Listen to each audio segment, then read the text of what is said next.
കേൾക്കാം. ഓക്കെ. ആമേൻ. ദൈവസന്നിധിയിൽ കർത്താവിന്റെ ദാസി ടീമായി ആഗ്രഹിച്ച ദുവാസ്തന്റെ പ്രാർത്ഥനയുടെ 7ാമത്തെ സന്ധ്യകൾ നമുക്ക് ഒരുമിച്ച് കൂടുവാൻ സ്വർഗ്ഗദൈവം അവസരമൊരുക്കി. ആമേൻ. പ്രിയ കർത്താദാസി പറഞ്ഞതുപോലെ നിങ്ങളുടെ മുൻപിൽ പല പ്രാവശ്യം സൂം പ്ലാറ്റ്ഫോമിൽ ശുശ്രൂഷിക്കുവാൻ അവസരം ഉണ്ടായിട്ടുണ്ട്. ആമേൻ. കർത്താവ് സഹായിക്കട്ടെ. ദീർഘവർഷങ്ങൾക്ക് പിറകിൽ കർത്താദാസിയുടെ ഭവനത്തിൽ നേരിട്ട് പല പ്രാവശ്യം പല ദിവസങ്ങൾ ഒരുമിച്ച് കൂടിയിരുന്ന് പ്രാർത്ഥിക്കുവാൻ ഉപസിക്കുവാനുള്ള അവസരം ഉണ്ടായിട്ടുണ്ട്. കർത്താവ് സഹായിക്കട്ടെ. നമുക്ക് ഒരുമിച്ച് കർത്താവിന് വചനത്തിന് മുമ്പായി ആയിരിക്കാം. കഴിഞ്ഞ 6 ദിവസം നിങ്ങൾ ദൈവത്തിന് വചനം കേട്ടു. അനുഗ്രഹിക്കപ്പെട്ട കർത്താവിന്റെ ദാസിമാർ നിങ്ങളോട് ശുശ്രൂഷിച്ചു. ഞാനും സമയമൊന്നും കയറാൻ പറ്റിയില്ലെങ്കിലും ഇടയ്ക്കൊക്കെ വന്ന് ഓടി പല പ്രാവശ്യങ്ങൾ കയറിയിട്ടുണ്ട്. കർത്താവ് സഹായിക്കട്ടെ. ഇനിയും അങ്ങനെ തന്നെ വരും ദിവസങ്ങളും എന്ത് ചെയ്യും, സമയമുള്ളതുപോലെ ഞാനും എന്ത് ചെയ്യും, കയറും, മെസ്സേജ് കേൾക്കും. നിങ്ങളെല്ലാം സന്തോഷമായിരിക്കുന്നോ?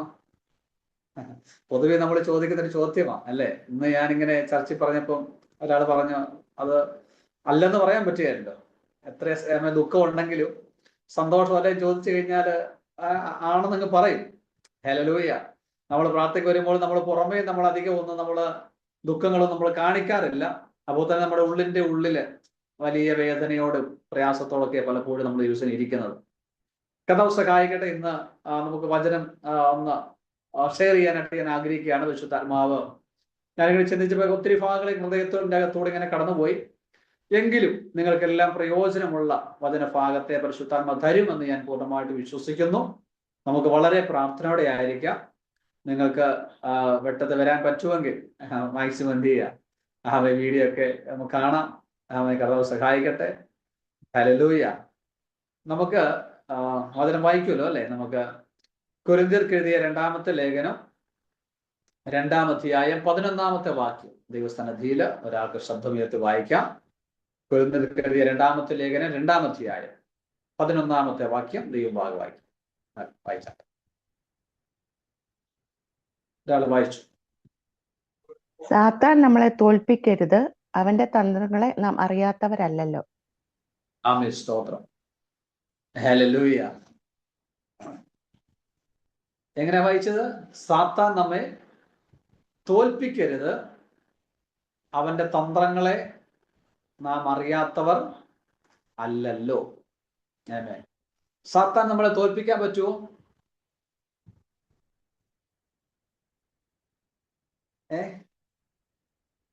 സാത്താൻ നമ്മളെ തോൽപ്പിക്കാൻ പറ്റുമോ? പറ്റത്തില്ല. സാത്താൻ നമ്മളെ തോൽപ്പിക്കാൻ പറ്റത്തില്ല. കാരണം അവൻ തോറ്റവാ അല്ലേ. അവൻ തോറ്റ് പരാജയപ്പെട്ട് അവൻ ആയുധമെല്ലാം കീഴടക്കി എന്ത് ചെയ്തു? അവൻ ആയുധമെല്ലാം താഴെ വെച്ച് അവൻ പരാജയം ഏറ്റുപറഞ്ഞ് അവൻ പരാജയപ്പെട്ടു പോയി. ആ പരാജയപ്പെട്ടവന്റെ ആഗ്രഹം ബാക്കിയുള്ളവരോട് എന്ത് ചെയ്യണം? ചെറിയ ആഗ്രഹം മാത്രമേ ഉള്ളൂ.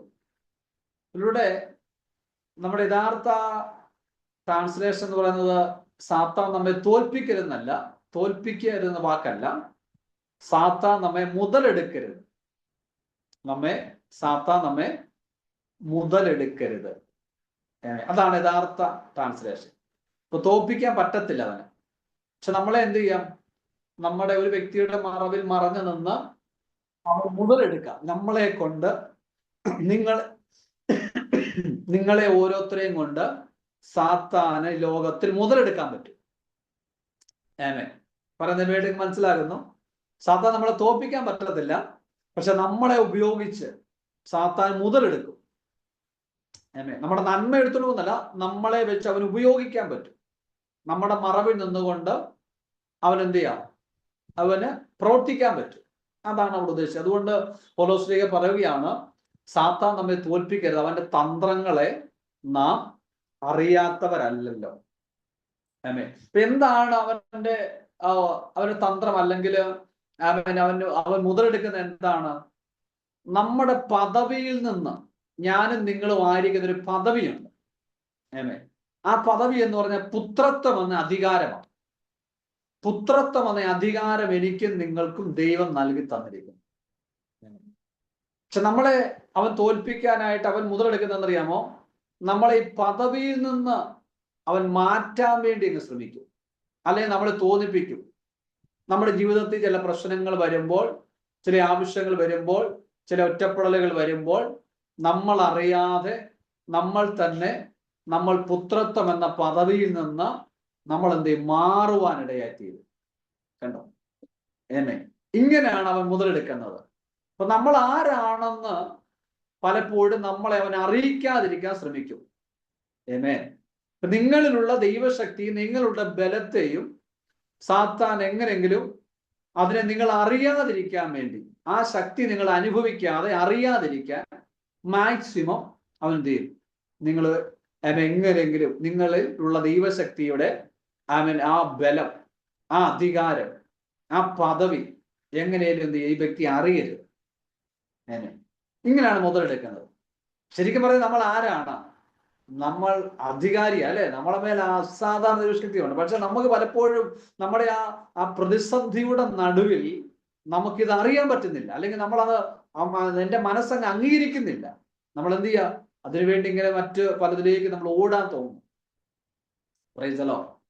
പൗലോസ് തന്റെ വാക്കിനകത്ത് എപ്പോഴും പറയും, എന്നെ ശക്തനാക്കുന്നവൻ മുഖാന്തരം ഞാൻ സകലത്തിലും മതിയാകുന്നു, അല്ലേ? എഫേസ്യലേഖനം എന്ന് പറയുന്നത് ശക്തിയെക്കുറിച്ച് ഏറ്റവും കൂടുതൽ പറഞ്ഞിരിക്കുന്നത് വിശ്വസിക്കുന്നവർക്ക് വേണ്ടി വ്യാപരിക്കുന്ന അവന്റെ ശക്തിയുടെ അളവറ്റ വലിപ്പം ഇന്നതെന്ന്, അല്ലേ? നിങ്ങൾ അറിയണം. Praise the Lord. അപ്പോൾ പിശാചിന്റെ തന്ത്രം എന്താണ്? അവൻ നമ്മളെ മുതലെടുക്കുന്ന എന്താണ്? നമ്മൾ ഈ ശക്തി അറിയരുത്. ഈ വ്യക്തി ഒരിക്കലും ഇവന്റെ മേൽ വ്യാപരിക്കുന്ന ദൈവശക്തി എന്താണെന്ന് ഒരിക്കലും അറിയരുത്. Praise the Lord. അതിനെ അറിയാതിരിക്കാൻ വേണ്ടി എന്ത് ചെയ്യുക? നമ്മുടെ മനസ്സിന്റെ അകത്തേക്ക് വേറെ പല ചിന്തകളും കാര്യങ്ങളും നമ്മുടെ മനസ്സിന്റെ അകത്തേക്ക് വിട്ടിട്ട് നമ്മൾ എന്ത് ചെയ്യുക? അങ്ങ് നിരാശപ്പെടുക. യഥാർത്ഥത്തിൽ എന്ത് ചെയ്യുക? നമ്മുടെ മേൽ ഇരിക്കുന്ന ആ ഗ്ലോറി, ആ മഹത്വം, അല്ലേ? ആ ദൈവശക്തി എന്നെ അസാധാരണമാണ്, ഭയങ്കരമാണ്, ലെവല് ഭയങ്കരമാണ്. പക്ഷെ നമ്മൾ എന്നിട്ട് എന്ത് ചെയ്യാം? നമുക്ക് അത്രത്തോളം ദൈവശക്തി നമ്മുടെ അകത്തുള്ളപ്പോഴും നമുക്ക് പലപ്പോഴും എന്ത് ചെയ്യാൻ പറ്റുന്നില്ല, അറിയാൻ പറ്റുന്നില്ല. അങ്ങനെ പിശാചിന്റെ തന്ത്രം എന്ന് പറയുന്നത് നമ്മൾ എന്ത് ചെയ്യുക? ആ ശക്തിയെ നമ്മൾ അല്ലെങ്കിൽ അറിയാൻ നമ്മളെ ആക്കുക എന്നുള്ളതാണ്. അത് മാത്രമല്ല, നമ്മുടെ പദവി, നമ്മൾ ആരാണ്? പുത്രന്മാരാ, അല്ലേ? പുത്രിമാരാ, ദൈവത്തിന്റെ മക്കളാ. ആ പുത്രത്വം എന്ന പദവിക്കകത്ത് നിൽക്കാതെ നമ്മൾ എന്ത് ചെയ്യുക? മാറ്റാനായിട്ട് ശ്രമിക്കും. ഹല്ലേലൂയ. പ്രാരംഭം നമ്മൾ ഇങ്ങനെ കുറച്ച് ഒരു വചനം ഒന്ന് ചിന്തിച്ച് ഒന്ന് മനസ്സിലാകത്തക്കവണ്ണം ഒന്ന് പോകാൻ ഞാൻ ആഗ്രഹിക്കുന്നത്. കണ്ടോ? ഇവിടെ പറയുന്നു, സാത്താൻ നമ്മളെ തോൽപ്പിക്കരുത്, അവന്റെ തന്ത്രങ്ങളെ നാം അറിയാത്തവരെ അല്ലല്ലോ, അല്ലേ? പക്ഷെ നമുക്കെല്ലാം സുപരിതമായ വചനമായത്. ഇപ്പോൾ സാത്താന്റെ തന്ത്രം എവിടെയാണ്? സാത്താൻ തന്ത്രങ്ങൾ ഒരു വ്യക്തിയിലേക്ക് അവന് കടത്തിവിടുന്നത്, അവൻ എവിടെയാണ് ഒരു വ്യക്തിയിലേക്ക് സ്വാധീനിക്കുന്നത്? നിങ്ങൾ ചിന്തിച്ചിട്ടുണ്ടോ? അല്ലെങ്കിൽ അതിനെ മനസ്സിലാക്കിയിട്ടുണ്ടോ? നമുക്കെല്ലാം നമ്മള് സുപരിതമായ ഒരു വചനഭാഗമാണ് എഫേസ്യ ലേഖനം 6-ാം അധ്യായത്തിന്റെ 10-ാമത്തെ വാക്ക്. ഇങ്ങനെ പറയുന്നു, ഒടുവിൽ കർത്താവിലും അവന്റെ അമിത ബലത്തിലും ശക്തിപ്പെടുക എന്ന് പറയുന്നു. പിശാചിന്റെ തന്ത്രങ്ങളോട് നിങ്ങൾ എതിർത്ത് നിൽക്കുക, അല്ലെ? അപ്പോൾ നമ്മളിവിടെ 21 ഡേയ്സ് ഇവിടെ പ്രെയർ നടത്തുന്നത് ഒറ്റ ലക്ഷ്യമുള്ളൂ, നമ്മൾ പിശാചിന്റെ തന്ത്രങ്ങളോട് നമ്മൾ എതിർക്കുക, അല്ലേ? എതിർത്ത് നിൽക്കുക. അപ്പോൾ ഇവിടെ പൗലോസ് പറയുകയാണ്, ഒടുവിൽ കർത്താവിലും അവന്റെ അമിത ബലത്തിൽ ശക്തിപ്പെടുക. എന്നിട്ട് എന്തിനു വേണ്ടി ശക്തിപ്പെടണം? പിശാചിന്റെ തന്ത്രങ്ങളോട് എതിർത്ത് നിൽക്കുക. ഹല്ലേലൂയ. യാക്കോബിന്റെ ലേഖനത്തിൽ പറയുന്ന ഒരു ഭാഗമുണ്ട്, നിങ്ങൾ ദൈവത്തോട് നിങ്ങൾ അടുത്തുക. നിങ്ങൾ പിശാചിനോട് നിങ്ങൾ എതിർത്ത് നിൽക്കുക. എന്നാൽ അവൻ നിങ്ങളെ വിട്ട് ഓടും. കണ്ടോ? അപ്പൊ നിങ്ങൾ പിശാചിനോട് നിങ്ങൾ എതിർത്ത് നിൽക്കുക, അവൻ നിങ്ങളെ വിട്ട് ഓടും. നിങ്ങൾ ദൈവത്തോട് അടുത്തു വരിക, ദൈവം നിങ്ങളോട് അടുത്തു വരും. ഇവിടെ എങ്ങനെയാണ് നമ്മൾ അവനോട് എതിർത്ത് നിൽക്കുന്നത്? എങ്ങനെയാണ് അവൻ വിട്ട് ഓടാനായിട്ട് നമുക്ക് എങ്ങനെ എതിർക്കാൻ പറ്റും? അപ്പൊ നമ്മൾ എതിർക്കുന്നത് എപ്പോഴും നമ്മൾ മനുഷ്യനോട് നമ്മൾ എതിർക്കും, അല്ലേ? നമ്മുടെ മുമ്പിൽ നമ്മളെ പഠിപ്പിക്കൽ, നമ്മളെ ടീച്ചിങ് ഒക്കെ നമ്മുടെ ശത്രു ആരായിട്ടാ? നമ്മളെപ്പോഴും സ്തോത്രം മനുഷ്യനായിട്ടാണ് നമ്മൾ കാണുന്നത്. അല്ലെങ്കിൽ അങ്ങനെ തന്നെയാണ് നമ്മൾ എന്ത് ചെയ്തിരിക്കുന്നത്. നമ്മളെ പ്രത്യേകിച്ച് സ്തോത്രം തെറ്റിച്ച് കളയാൻ ഏറ്റവും അഭിഷിക്തന്മാരെ പ്രവാചകന്മാരെ ഉപയോഗിച്ചിട്ട് നമ്മളോട് പറയും നിന്റെ ചേട്ടൻ രക്ഷിക്കപ്പെട്ട് കഴിഞ്ഞാൽ രക്ഷിക്കപ്പെടാത്ത ചേട്ടനും അനിയനുണ്ടെങ്കിൽ പറയും നിങ്ങളുടെ ചേട്ടനാണ് അല്ലെങ്കിൽ നിങ്ങളുടെ അനിയനാണ് നിങ്ങളുടെ ശത്രു, അല്ലെങ്കിൽ രക്ഷിക്കപ്പെടാത്ത വീട്ടുകാരാണ് ശത്രു, അയൽവക്കക്കാരാണെന്നൊക്കെ പറയും നമ്മളെ തെറ്റിക്കും. യഥാർത്ഥത്തിൽ അവരോട് എന്ത് ചെയ്യണം? യേശുവിലേക്ക് വരേണ്ടവരാ, നമ്മളിലൂടെ വരേണ്ടവരാ. പക്ഷെ എന്ത് ചെയ്തു? പിശാച് നമ്മള് അവരാക്കി നമ്മളെ എന്ത് ചെയ്യുക? ആ വ്യക്തിത്വമാക്കി, ആ മനുഷ്യരാക്കി നമ്മളെ തെറ്റിക്കുക. പ്രൈസലോ. നമ്മൾ അവരോട് എന്നിട്ട് എതിർക്കുക. പ്രൈസലോ. ഞാൻ ചോട്ടെ, നമ്മൾ 21 ദിവസം 7 ദിവസമായി. ഈ 7 ദിവസമായിരിക്കുമ്പോൾ നമുക്ക് ക്രിസ്തുയേശുവിന്റെ മനോഭാവം എവിടെങ്കിലും നമ്മൾക്കകത്ത് വന്നിട്ടുണ്ടോ? നമ്മുടെ അകത്ത് എന്തെങ്കിലും മാറ്റങ്ങൾ സംഭവിച്ചോ? നമ്മുടെ അകത്ത് എന്തെങ്കിലും രൂപാന്തരം വന്നോ? ഈ 7 ദിവസം അല്ലെങ്കിൽ 6 ദിവസമായപ്പോഴും നമുക്ക് എന്തെങ്കിലും നമ്മുടെ മനസ്സിന് എന്തെങ്കിലും മാനസാന്തരം ഉണ്ടായോ? നമ്മുടെ സ്വഭാവങ്ങൾക്ക് വ്യത്യാസമുണ്ടായോ? അപ്പൊ നമ്മുടെ ലക്ഷ്യമെന്ന് പറയുന്ന ഒരിക്കലും നിങ്ങളൊരു പ്രവചനത്തിന് വേണ്ടി നിങ്ങൾ കാത്തിരിക്കുന്നവരാകരുത്. ദൈവത്തിന് നിങ്ങളോട് ഇടപെടാൻ ഒരു ആഗ്രഹമുണ്ടെങ്കിൽ, ഇടപെടാൻ വേണ്ടി ദൈവം ചിന്തിച്ചിട്ടുണ്ടെങ്കിൽ, ദൈവം തീരുമാനിച്ചിട്ടുണ്ടെങ്കിൽ അതിനുവേണ്ടി നിങ്ങൾ ഒരു പ്രവാചകനെ ക്ഷണിക്കണമെന്നില്ല. നിങ്ങളെ തേടി വരും. ഇനി ആരുമില്ലെങ്കിലും നിങ്ങളുടെ റൂമിൽ ദൈവം നേരിട്ട് വരും, നിങ്ങളോട് സംസാരിക്കും. അതല്ല ദൈവത്തെ നീതിയാ ഞാൻ പറഞ്ഞു വരുന്നത്. നമുക്ക് ഈ ഇത്രയും ദിവസം ഇരുന്നപ്പോൾ നമ്മൾ മാറ്റങ്ങൾ വന്നത്. അപ്പോൾ പിശാചിന്റെ തന്ത്രം എന്ന് പറയുന്നത്, നമ്മുടെ യുദ്ധക്കളം എന്ന് പറയുന്നത്, നമ്മൾ ജയിക്കേണ്ട മേഖല എന്ന് പറയുന്നത് എൻ്റെ ആത്മീക മനുഷ്യനും എൻ്റെ ജഡമനുഷ്യനും തമ്മിൽ എൻ്റെ അകത്ത് തന്നെ ഒരു യുദ്ധമുണ്ട്. എൻ്റെ മുമ്പിലിരിക്കുന്ന ഈ സുമിൽ വന്നിരിക്കുന്ന നിങ്ങളുടെ അകത്ത് തന്നെ നിങ്ങൾക്കൊരു യുദ്ധമുണ്ട്. നിങ്ങളുടെ ജഡീക മനുഷ്യനും രക്ഷിക്കപ്പെട്ട നിങ്ങളുടെ ആത്മീക മനുഷ്യനും തമ്മിൽ നിങ്ങളുടെ അകത്തൊരു യുദ്ധമുണ്ട്. അപ്പൊ ഇവിടെയാണ് നമുക്ക് ജയിക്കേണ്ട മേഖല. ഇവിടെ ജയിച്ചു കഴിഞ്ഞാൽ നമ്മൾ യൂസ് ചെയ്യാം ജയിക്കേണ്ട മേഖല എവിടെയാണെന്നറിയാമോ? നിങ്ങളുടെ അകത്തൊരു മനുഷ്യനുണ്ട്, നിങ്ങളുടെ പുറമെ ഒരു മനുഷ്യനുണ്ട്. പൗലോസ് അതുകൊണ്ട് പറയാം, നിങ്ങളുടെ അകമയുള്ള മനുഷ്യൻ നാൾക്ക് നാൾ എന്ത് ചെയ്യണം? പുതുക്കം പ്രാപിക്കണം. നിങ്ങളുടെ അകമയുള്ള മനുഷ്യൻ ശക്തിപ്പെടണം. അപ്പോൾ എവിടെയാണ് യുദ്ധക്കളം, എവിടെയാണ് പോരാട്ടം എന്ന് പറഞ്ഞു കഴിഞ്ഞാൽ, നിങ്ങൾക്ക് പുറത്തുള്ള പ്രശ്നങ്ങളൊക്കെ വേഗത്തിൽ പരിഹരിക്കാം. പക്ഷെ നിങ്ങളുടെ അകത്തുള്ള പ്രശ്നം, നിങ്ങളിലുള്ള പ്രശ്നത്തെ പരിഹരിക്കാൻ വേണ്ടി ഒരു പ്രവാചകനെ കൊണ്ട് പറ്റത്തില്ല. നിങ്ങൾ തന്നെ നിങ്ങളുടെ അകത്തുള്ള ആത്മശക്തിയാല് നിങ്ങളുടെ ജഡീക മനുഷ്യനും ആത്മീക മനുഷ്യനും തമ്മിൽ നിങ്ങൾ ആ ഫൈറ്റിനകത്ത് നിങ്ങൾ എന്ത് ചെയ്യണം? ആത്മാവിന്റെ ശക്തി പ്രാപിച്ച് ജയിക്കണം. അപ്പൊ ജയിക്കേണ്ട മേഖല അത്. അപ്പൊ ഏറ്റവും പ്രധാന ശത്രു എന്ന് പറയുന്നത്, നിങ്ങളുടെ ഏറ്റവും പ്രധാന ശത്രു ആരാ? നിങ്ങൾ തന്നെ. സ്തോത്രം. ഹല്ലേലൂയ. ഞാനാണ് എൻ്റെ ശത്രു എന്ന് നമുക്ക് ചെയ്യണം. എന്നെ കൊണ്ട് യേശുവിനെ പോലാകാൻ അനുവദിക്കാത്ത എന്നിലൂടെ ദൈവശക്തി പുറപ്പെടുവിക്കാൻ കഴിയാത്ത എൻ്റെ അകത്ത് സ്തോത്രം ഞാൻ എന്ത് ചെയ്യാം? സ്തോത്രം ഇങ്ങനെ അകത്തൊരു സംഘർഷമുണ്ട്, അകത്തൊരു യുദ്ധമുണ്ട്. ഇതിനെ നമ്മൾ ജയിക്കണം. നമുക്ക് സ്തോത്രം ഇന്ന് പ്രാർത്ഥനയ്ക്ക് വരണമെന്ന് ആഗ്രഹമുണ്ട്. പക്ഷെ എന്ത് ചെയ്യുന്നില്ല? അങ്ങ് മടുപ്പ. തീരുമാനിക്കുക, ഞാൻ കയറുന്നില്ല. സസ്യതയാണ് എല്ലാവരും മെസ്സേജ് അയക്കുകയും വിളിക്കുകയൊക്കെ ചെയ്യുമായിരിക്കും, പ്രാർത്ഥനയ്ക്ക് കയറുന്നൊക്കെ പറയുമായിരിക്കും. പക്ഷെ എന്ത് ചെയ്യത്തില്ല? നിങ്ങൾ മനസ്സ് വെച്ചാലേ നിങ്ങൾക്കൊരു കാര്യം ചെയ്യാൻ പറ്റത്തുള്ളൂ. അതുകൊണ്ടാണ് യേശു പലപ്പോഴും ചോദിച്ചത്, നിങ്ങൾക്ക് മനസ്സുണ്ടോ? അപ്പോൾ സാത്താൻ ഒരു വ്യക്തിയെ, പിശാചിന്റെ തന്ത്രം എന്ന് പറഞ്ഞാൽ, പിശാച് ഒരു വ്യക്തിയെ സ്വാധീനിക്കുന്നത് അവന്റെ മനസ്സിനെയാണ് സ്വാധീനിക്കുന്നത്. ആ ഒരു വ്യക്തിയുടെ മനസ്സിനെ പിശാച് എന്ത് ചെയ്യും? സ്വാധീനിക്കാനിടയായി തീരും. നിങ്ങളുടെ മനസ്സിനെ സ്വാധീനിക്കേണ്ടത് പിശാച് സ്വാധീനിക്കുന്നത്. നിങ്ങൾ ജയിക്കേണ്ട മേഖല എവിടെയാ? നിങ്ങളുടെ മനസ്സിനെ നിങ്ങൾ ജയിക്കണം. നിങ്ങളുടെ മനസ്സിന്റെ അകത്തേക്ക് പിശാച് എന്ത് ചെയ്യും? ക്രിസ്തുവിനോട്, ദൈവത്തോട് പറ്റിച്ചേർന്നിരിക്കുന്ന നിങ്ങളുടെ മനസ്സിനെ പിശാച് എങ്ങനെയും അപഹരിക്കാൻ പറ്റുമോ? എങ്ങനെ മാറ്റിക്കൊണ്ടുപോകാൻ പറ്റുമോ? ഞാൻ ഒന്ന് രണ്ട് ഉദാഹരണങ്ങൾ നിങ്ങളോട് പറയാം, അല്ലെങ്കിൽ അതിൽ തെളിവുകൾ പറയാം.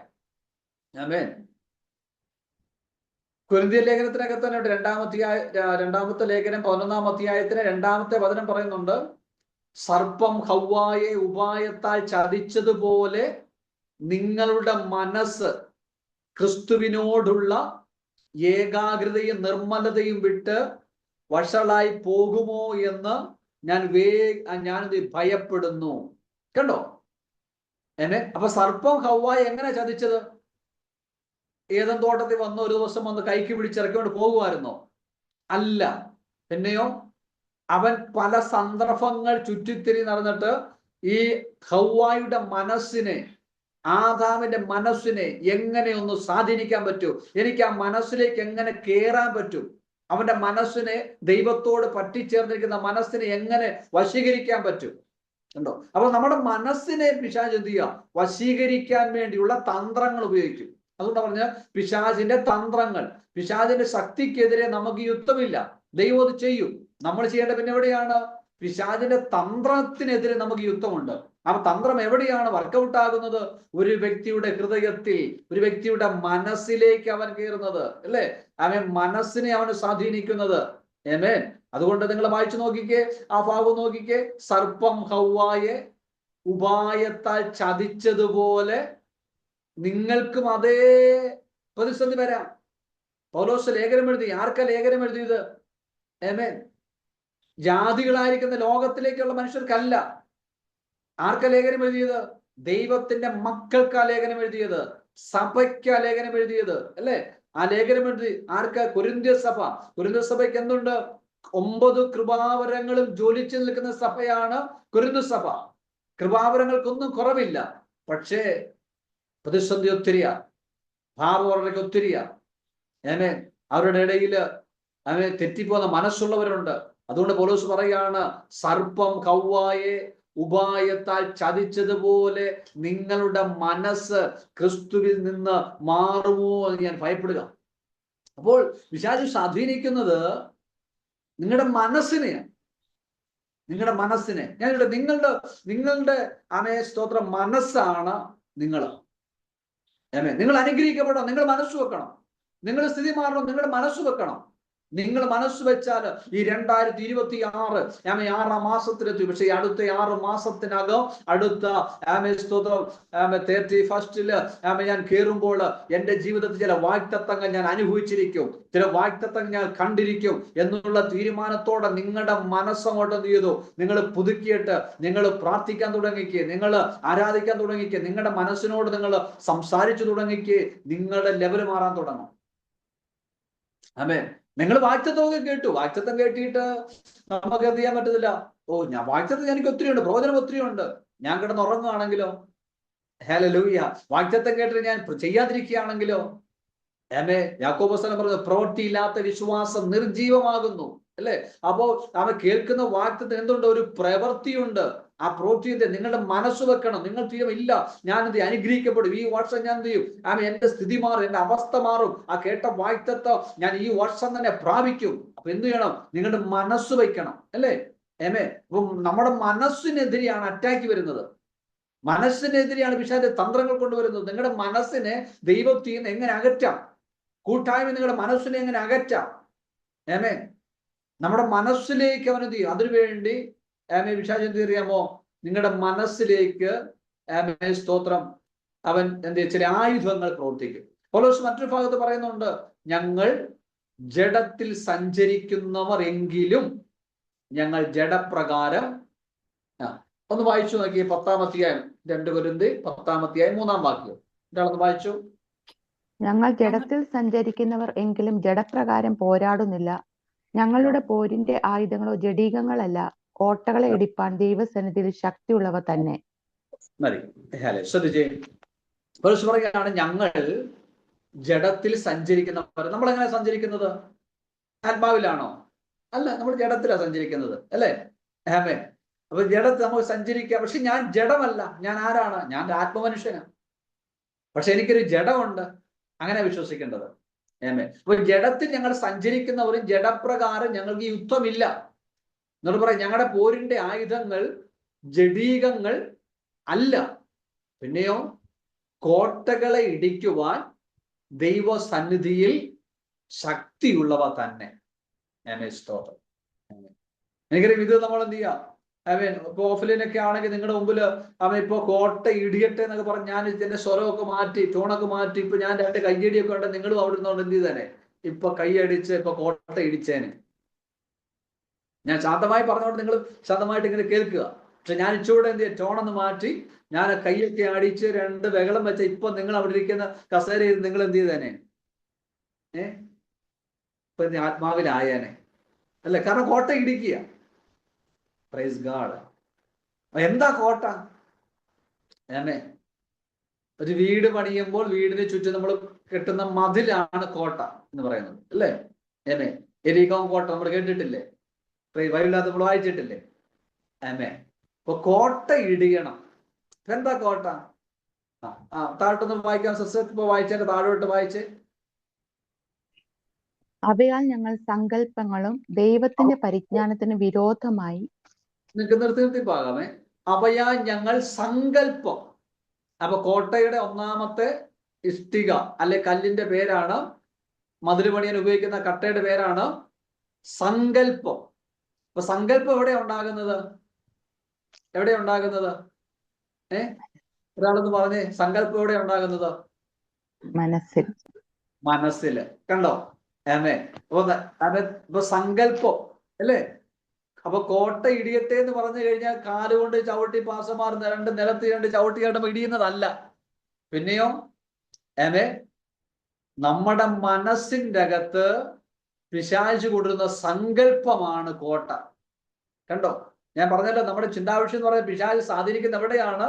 ഒരു മനുഷ്യന്റെ മനസ്സിനെ അല്ലെങ്കിൽ ഹൃദയത്തെയാണ് സ്വാധീനിക്കുന്നത് അല്ലെ? ആ ഹൃദയത്തിന്റെ അകത്തേക്ക് എന്തുകൊണ്ടുവരും? സങ്കല്പങ്ങൾ കൊണ്ടുവരും. നമുക്ക് താഴോട്ട് ഒന്നുകൂടെ വായിക്കാം. അത് വേണമെങ്കിൽ പൂർത്തീകരിക്കാം. വായിച്ചു കിട്ടും, എന്നിട്ട് ഞാൻ പറയാം.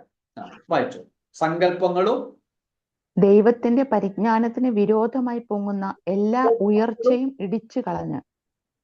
സങ്കല്പങ്ങളും ദൈവത്തിന്റെ പരിജ്ഞാനത്തിന് വിരോധമായി പൊങ്ങുന്ന എല്ലാ ഉയർച്ചകളും ഏത് വിചാരങ്ങളും ക്രിസ്തുവിന്റെ അനുസരണത്തിനായി ഞാൻ എന്ത് ചെയ്തു?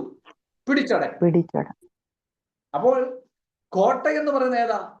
സങ്കല്പങ്ങളും ഉയർച്ചകളും വിചാരങ്ങളും. കണ്ടോ? ദൈവത്തിന്റെ പരിജ്ഞാനത്തിന് വിരോധമായി എന്നെ കൊണ്ട് ചിന്തിപ്പിക്കുക,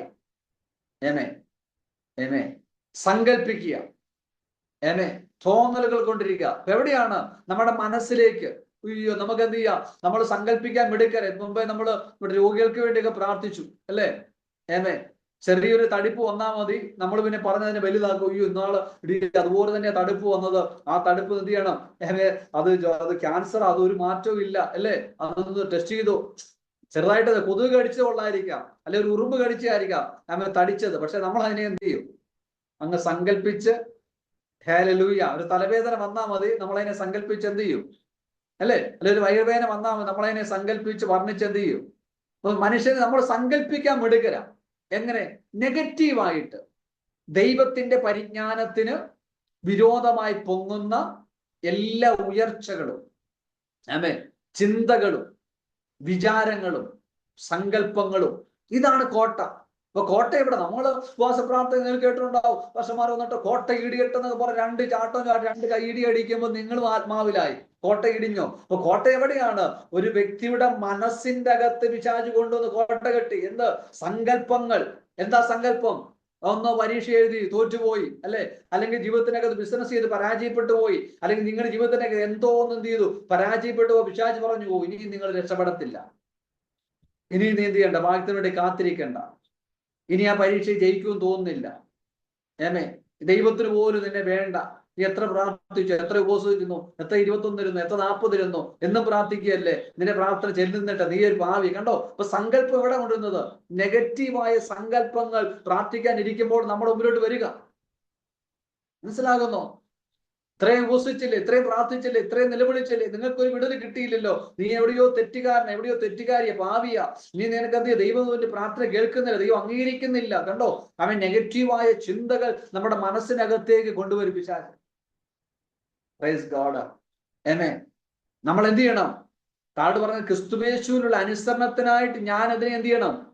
പിടിച്ചടക്കണം അല്ലെ? അപ്പൊ നിങ്ങളുടെ മനസ്സിലേക്ക് വരുന്ന നെഗറ്റീവായ ചിന്തകൾ, ദൈവത്തിന് പരിജ്ഞാനം വരാന്ന് പോകുന്ന ചിന്തകൾ, ഉയർച്ചകൾ, വിചാരങ്ങളെ നിങ്ങൾ പിടിച്ചടക്കുമ്പോഴാണ് നിങ്ങൾക്ക് ജയിക്കാൻ പറ്റുന്നത്. ഈ 21 ദിവസം നമ്മൾ ദൈവസ്ഥനെ പ്രയറിലിരിക്കുക, 7-ാം ദിവസത്തിലേക്ക് എത്തി. അപ്പൊ നിങ്ങളുടെ ജീവിതത്തിലേക്ക് വരെ, നിങ്ങളുടെ മനസ്സിലേക്ക് വരെ നെഗറ്റീവിനെ നിങ്ങൾ പിടിച്ചു കെട്ടാൻ പറ്റിയില്ലെങ്കിൽ 20 ദിവസം കഴിഞ്ഞാൽ ഇത് മാറ്റം സംഭവിക്കത്തില്ല. ആമേൻ. അപ്പൊ എന്ത് ചെയ്യണം? നിങ്ങളുടെ മനസ്സിലേക്ക് വരുന്ന നെഗറ്റീവ് ചിന്തകളെ, നിങ്ങളുടെ മനസ്സിനെ സ്വാധീനിക്കാൻ വരുന്ന പരാജയ ചിന്തകളെ നിങ്ങൾ തന്നെ മാറ്റിക്കളയണം. നിങ്ങൾ പറയണം, അല്ലേ, എന്നെ ശക്തനാക്കുന്ന മുഖാന്തരം ഞാൻ അനുഗ്രഹിക്കപ്പെട്ടവനാ, ഞാൻ വാഗ്ദത്തമുള്ള കുഞ്ഞാ, ഞാൻ വാഗ്ദത്തമുള്ള സന്തതിയാ, യേശുവിന്റെ രക്തത്തിന് വിലയാ, ഞാൻ അനുഗ്രഹിക്കപ്പെടും, ഞാൻ തുടർന്നൊക്കെ അനുഗ്രഹിക്കപ്പെടും. നിങ്ങളുടെ ജീവിതത്തെ നിങ്ങൾ എന്ത് ചെയ്യുക? നിങ്ങളുടെ വാക്കുകൾ കൊണ്ട് നിങ്ങൾക്ക് തിരിക്കാൻ പറ്റും. Praise God. നിങ്ങളുടെ പറഞ്ഞു കഴിഞ്ഞാൽ നിങ്ങളുടെ പ്രവാചകൻ നിങ്ങൾ തന്നെ ആയിരിക്കണം. നിങ്ങളുടെ മനസ്സിനെ ക്ഷീണിപ്പിക്കാൻ പിശാച് മുറിവുകൾ കൊണ്ടുവരുമ്പോൾ, പിശാച് തകർച്ചകൾ കൊണ്ടുവരുമ്പോൾ, പരാജയങ്ങൾ കൊണ്ടുവരുമ്പോൾ നിങ്ങളോട് നോക്കി പ്രവചനം, ഇല്ല, ആ പ്രശ്നം എന്നെ തൊടത്തില്ല, ആ പ്രതിസന്ധി എന്നെ തൊടത്തില്ല, കാരണം എൻ്റെ അകത്ത് യേശുവുണ്ട്, എൻ്റെ അകത്ത് വാഗ്ദത്തമുണ്ട്, ദൈവം പറഞ്ഞതേ നടക്കത്തുള്ളൂ. പിശാചിനെ ഉണ്ടോ? സാത്താൻ നമ്മൾ എന്ത് ചെയ്യരുത്? മുതലെടുക്കരുത്. അവന്റെ തന്ത്രങ്ങളെ നമ്മൾ അറിയാത്തവരല്ലല്ലോ. പ്രൈസ് ഗോഡ്, അല്ലെ? ഇപ്പൊ ഞാൻ പറഞ്ഞല്ലോ, അവന്റെ തന്ത്രം എന്ന് പറയും, എന്റെ അകത്ത് വ്യാപരിക്കുന്ന ദൈവശക്തിയെ ഞാൻ ഒരിക്കലും അറിയരുത്. ആമേൻ.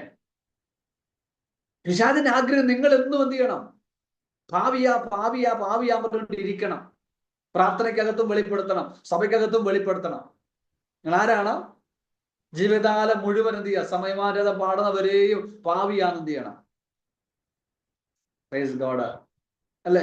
എന്നിട്ട് നമുക്ക് പറയാൻ വെച്ചു, ഞാൻ വലിയ നീതിമാനൊന്നും അല്ല, അല്ലേ? സ്തോത്രം. നമുക്കതാ ഇഷ്ടം. പ്രൈസ് അല്ലോ. ഇതിനകത്ത് നീതിമാന്മാരുണ്ടോ? ആരും ഉണ്ടെങ്കിൽ ഒന്ന് കൈ ഉയർത്തിക്ക്. പ്രൈസ് അല്ലോ. ഇതിനകത്ത് പാവികളുണ്ടോ? പാവികളുടെ പ്രാർത്ഥന കർത്താവ് കേൾക്കുന്നില്ലെന്നാ. ഞാൻ നീതീകരണത്തിലേക്കൊന്ന് വരാം. സ്തോത്രം. അതെ പ്രിയരെ, നിങ്ങളുടെ പ്രവാചകൻ നിങ്ങളാകാൻ പറ്റുമോ? നിങ്ങളുടെ ജീവിതത്തിലേക്ക് നെഗറ്റീവായിട്ട് പിശാച് പറയുമ്പോൾ നിങ്ങളുടെ മനസ്സിനെ സ്വാധീനം, നിങ്ങൾ പറയണം, ഇല്ല, എൻ്റെ അകത്തൊരുവനുണ്ട്, ലോകത്തെ ജയിച്ചവൻ എൻ്റെ അകത്തിരിക്കുക, ജയിച്ചവൻ എൻ്റെ അകത്തിരിക്കുക, അല്ലേ? സ്തോത്രം. പ്രിയരെ, മനസ്സിനെ പിശാച് സ്വാധീനിക്കും. ഞാൻ ഇതിനുണ്ടാകുന്ന പറഞ്ഞല്ലോ, അർപ്പം ഹവ്വായെ ഉപായത്താൽ പോലെ നിങ്ങളുടെ മനസ്സിനെ, അല്ലെ, പിശാച് എന്ത് ചെയ്യും? ചതിക്കാൻ, ഒന്ന് പിടിക്കാൻ നോക്കും. നിങ്ങൾ എന്ത് ചെയ്യരുത്?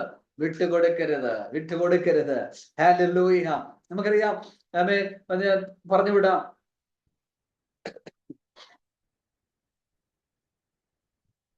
അനന്യാസിനെ സഫീരയും കുറിച്ച് നമുക്കറിയാം. പ്രവൃത്തി പുസ്തകത്തിൽ നമ്മൾ വായിക്കുന്ന 5-ാം അധ്യായത്തിൽ, അല്ലേ?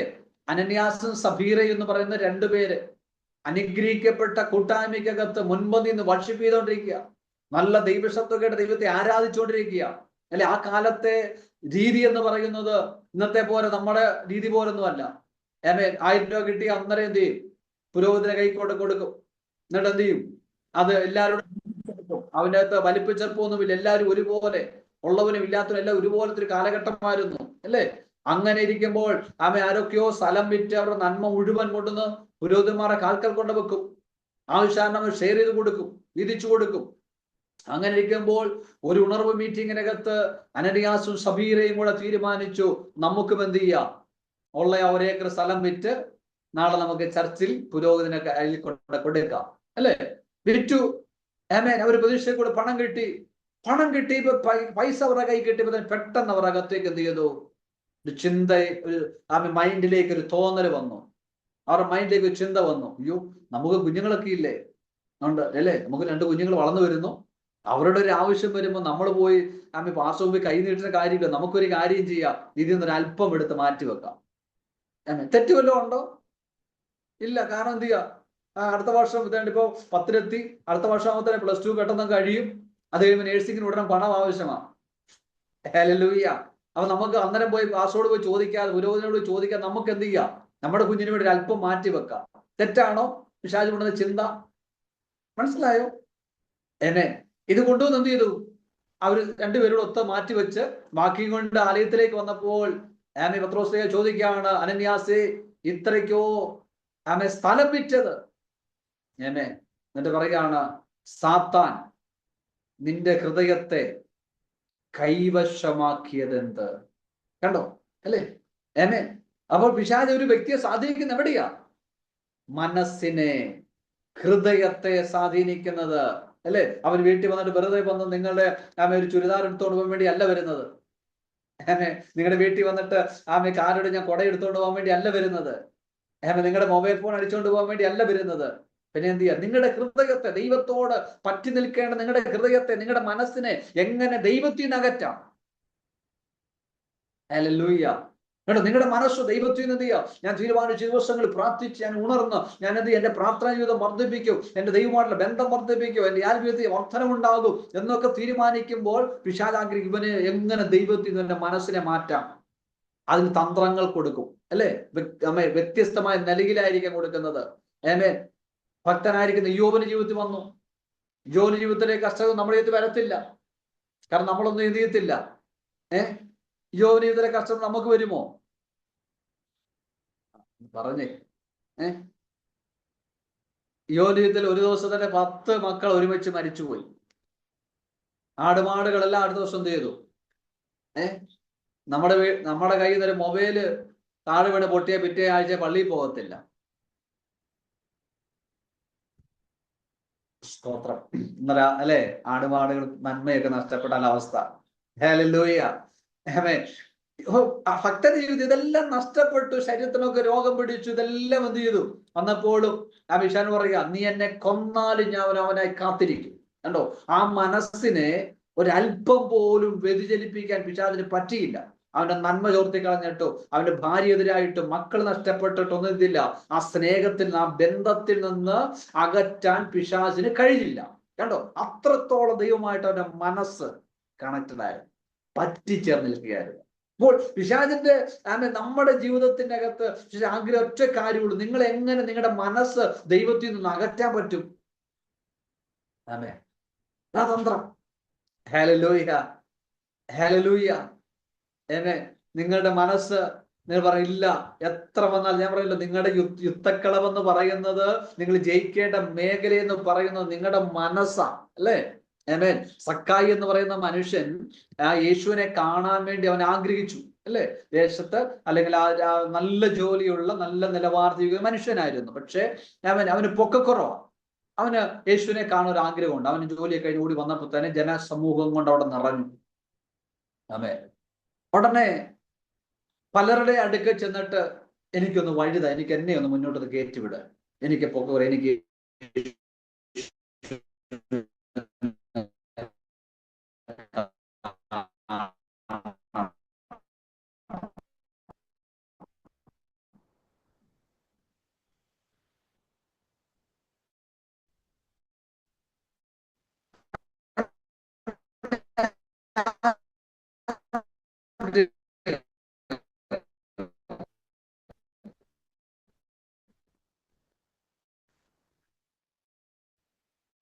കേൾക്കുന്നില്ലല്ലോ.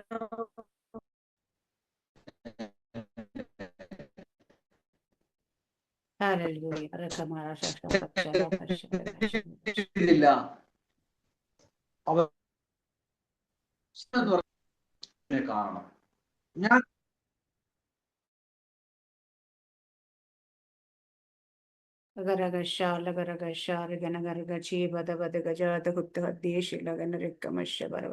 അർത്ഥവേദി വധവേഷി പാറവശരീക്കനറികന ഹർഗോതി ഹതിഗതകശേല അർത്ഥം വേദി വധവേഷി മാനകം ഷീപദവധകശാലവരകശകതമനരുകനഹർ.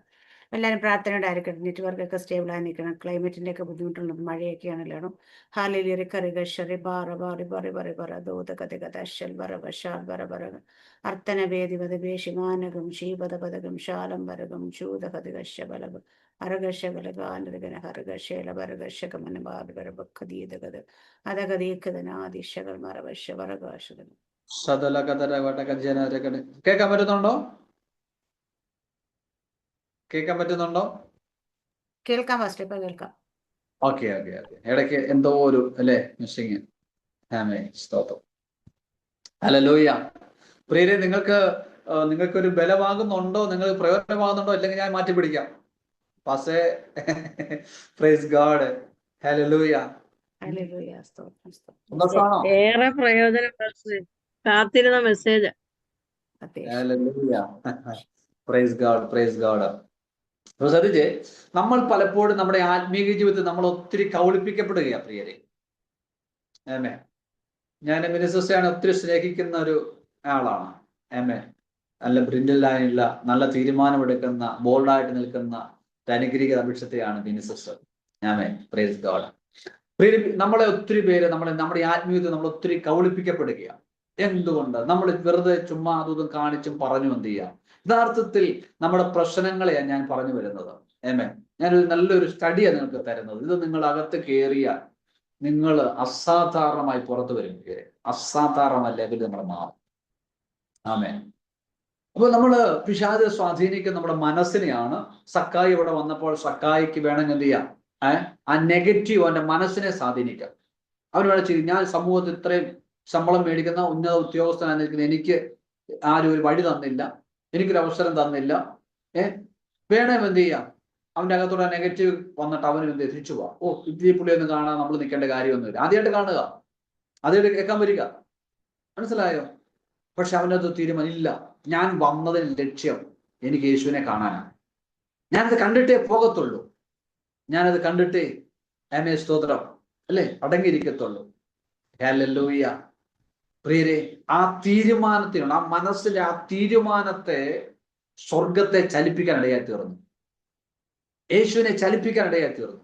അവൻ പോയി ആ കാട്ടത്തിന്മേൽ കയറി. ആമേൻ. യേശു അതുവഴി വന്ന് ആമേൻ 8 ഇഞ്ചിന്റെ ചെരുപ്പ് കണ്ടുകൊണ്ട് മേലോട്ട് നോക്കിയൊന്നും അല്ല. ആമേൻ. അവന്റെ ആ തീരുമാനം എടുത്തപ്പോഴേ അവൻ യേശുവിന്റെ ഹൃദയത്തെ അത് ടച്ച് ചെയ്തു. കണ്ടോ? 10,000 ജനം അവിടെ ഉണ്ട്, വലിയ കൂട്ടം അവിടെ ഉണ്ട്. യേശു അവരുടെ കാലിലേക്ക് പോയില്ല. പക്ഷെ എന്ത് ചെയ്തു? അതിന്റെ നടുവിൽ താമസിച്ചു വന്ന ഒരുവൻ, ആമേൻ, തിടുക്കത്തോടെ വന്ന ഒരുവൻ എടുത്തൊരൊറ്റ തീരുമാനം യേശുവിന്റെ ഹൃദയത്തെ തിരിച്ചു. Praise God. കണ്ടോ? 12 വർഷം രക്തസ്രാവമുള്ള സ്ത്രീ യേശുവിന്റെ തൊങ്കൽ തൊട്ടു. യേശു വെച്ച് തൊട്ടതാരാണ്? പലരും ജനമെല്ലാം തിക്കിത്തിരിക്കൊണ്ടത് അവന് വസ്ത്രത്തൊക്കെ പിടിച്ച് ഞാനാ ചിലര് പോകുന്നത്. Praise God. ആടിക്കൊണ്ടാ പോകുന്നത്. പക്ഷെ ഇത് ശക്തി പുറപ്പെട്ടില്ല. പക്ഷെ ഒരുവൾ എന്ത് ചെയ്തു? ആവശ്യബോധത്തോടെ ഒന്ന് തൊട്ടപ്പോൾ ശക്തി പുറപ്പെട്ടു. ഹല്ലേലൂയ. ഇതുപോലെ തന്നെയാണ് അവൻ സക്കായി എന്ത് ചെയ്തു? ആ തീരുമാനം എടുത്തപ്പോൾ യേശുവിന്റെ ഹൃദയത്തെ അത് ടച്ച് ചെയ്തു. ആമേൻ. ഒട്ടനെ എന്ത് യേശു പോയത് അവിടെ അറിയാമോ? പുരുഷാരത്രയും പേര് അവരുടെ അടുക്കിലേക്ക് ഒന്നും അല്ല പോയത്. ഈ കാട്ടത്തിയുടെ കീഴിലേക്ക് ചെന്നിട്ട് പറയാൻ, സക്കായി വേഗത്തിൽ ഇറങ്ങി വാ, ഞാൻ ഇന്ന് നിന്നോടുകൂടെ നിന്റെ വീട്ടിൽ ഞാൻ എന്ത് ചെയ്യാം, ഞാൻ വരാൻ പോകും. ഞാൻ നിന്നോടുകൂടെ ഇന്നത്തെ ദിവസം നിന്നോടുകൂടെ. നോക്കിയേ, കാണാൻ മാത്രമേ ആഗ്രഹിച്ചുള്ളൂ. പക്ഷെ അവന്റെ ഒരൊറ്റ തീരുമാനമുണ്ടല്ലോ. ആമേൻ. യേശുവിന്റെ ഹൃദയത്തെ ടച്ച് ചെയ്തു. ആമേൻ. യേശുവിന്റെ തീരുമാനത്തെ മാറ്റി അവനോട് കൂടെ പാർക്കത്തക്കമാണ്. പ്രിയരെ, നിങ്ങൾ എടുക്കുന്ന തീരുമാനത്തിന് മുമ്പേ ഉണ്ടല്ലോ സ്വർഗത്തെ ചലിപ്പിക്കുന്നതായിരിക്കണം. നിങ്ങൾ അതിനു വേണ്ടി തയ്യാറാകണം. നിങ്ങളുടെ മനസ്സുണ്ടല്ലോ, നിങ്ങൾ പറഞ്ഞു ഈ വർഷം ഞാൻ അനുഗ്രഹിക്കപ്പെടും, നിങ്ങൾ തോക്കാൻ നിങ്ങൾക്ക് അല്ലെ, ഈ കമ്മ്യൂണിസ്റ്റുകാരുടെ വിപ്ലവകാരുണ്ട്, തോക്കാൻ ഞങ്ങൾക്ക് മനസ്സില്ലെന്ന് ആരുന്നേനെ അല്ലെ, കേട്ടിട്ടില്ലേ? തോക്കാൻ ഞങ്ങൾക്ക് മനസ്സില്ല. പ്രിയരെ, നമ്മളെ അവന് തോൽപ്പിക്കാൻ പറ്റത്തില്ല. ആമേൻ. അവന് മുതലെടുക്കാൻ പറ്റത്തില്ല. Praise God. നിങ്ങൾ തീരുമാനിക്കണം, നിങ്ങൾ ജയിച്ചവരാ. ഹല്ലേലൂയ. നിങ്ങൾ ജയിച്ചവരെ, നിങ്ങൾ ജയിക്കും. നിങ്ങൾ ഞാൻ ജയിക്കും, ഞാൻ ജയിക്കും, ഞാൻ ജയിക്കും. നിങ്ങൾ നിങ്ങളെ നോക്കി പ്രവചിക്കണം, ഞാൻ ജയിക്കും. നിങ്ങൾ എവിടെയാ തോറ്റുപോയത്, എവിടെയാ പരാജയപ്പെട്ടത്, എവിടെയാ വിചാരിച്ച് പറയുന്നത് ജയിക്കത്തില്ല, ഇനി നേടത്തില്ല, ഇനി വളരത്തില്ല, ഇനി അഭിവൃദ്ധി ഉണ്ടാകത്തില്ല, ഇതെല്ലാം പറയുമ്പോൾ നിങ്ങളെ നോക്കി പ്രവചിച്ചിട്ട് നിങ്ങൾ അതിനു വേണ്ടി ശ്രമിക്കണം. നിങ്ങൾ വിശ്വാസത്തിന്റെ വാക്കുകൾ വിളിച്ചു പറയണം. നിങ്ങൾ ഒരു അന്തരീക്ഷം സൃഷ്ടിക്കുവാനിടയായി തീരണം. ആമേൻ. അതിനകത്ത് ദൈവം അത്ഭുതം ചെയ്യും.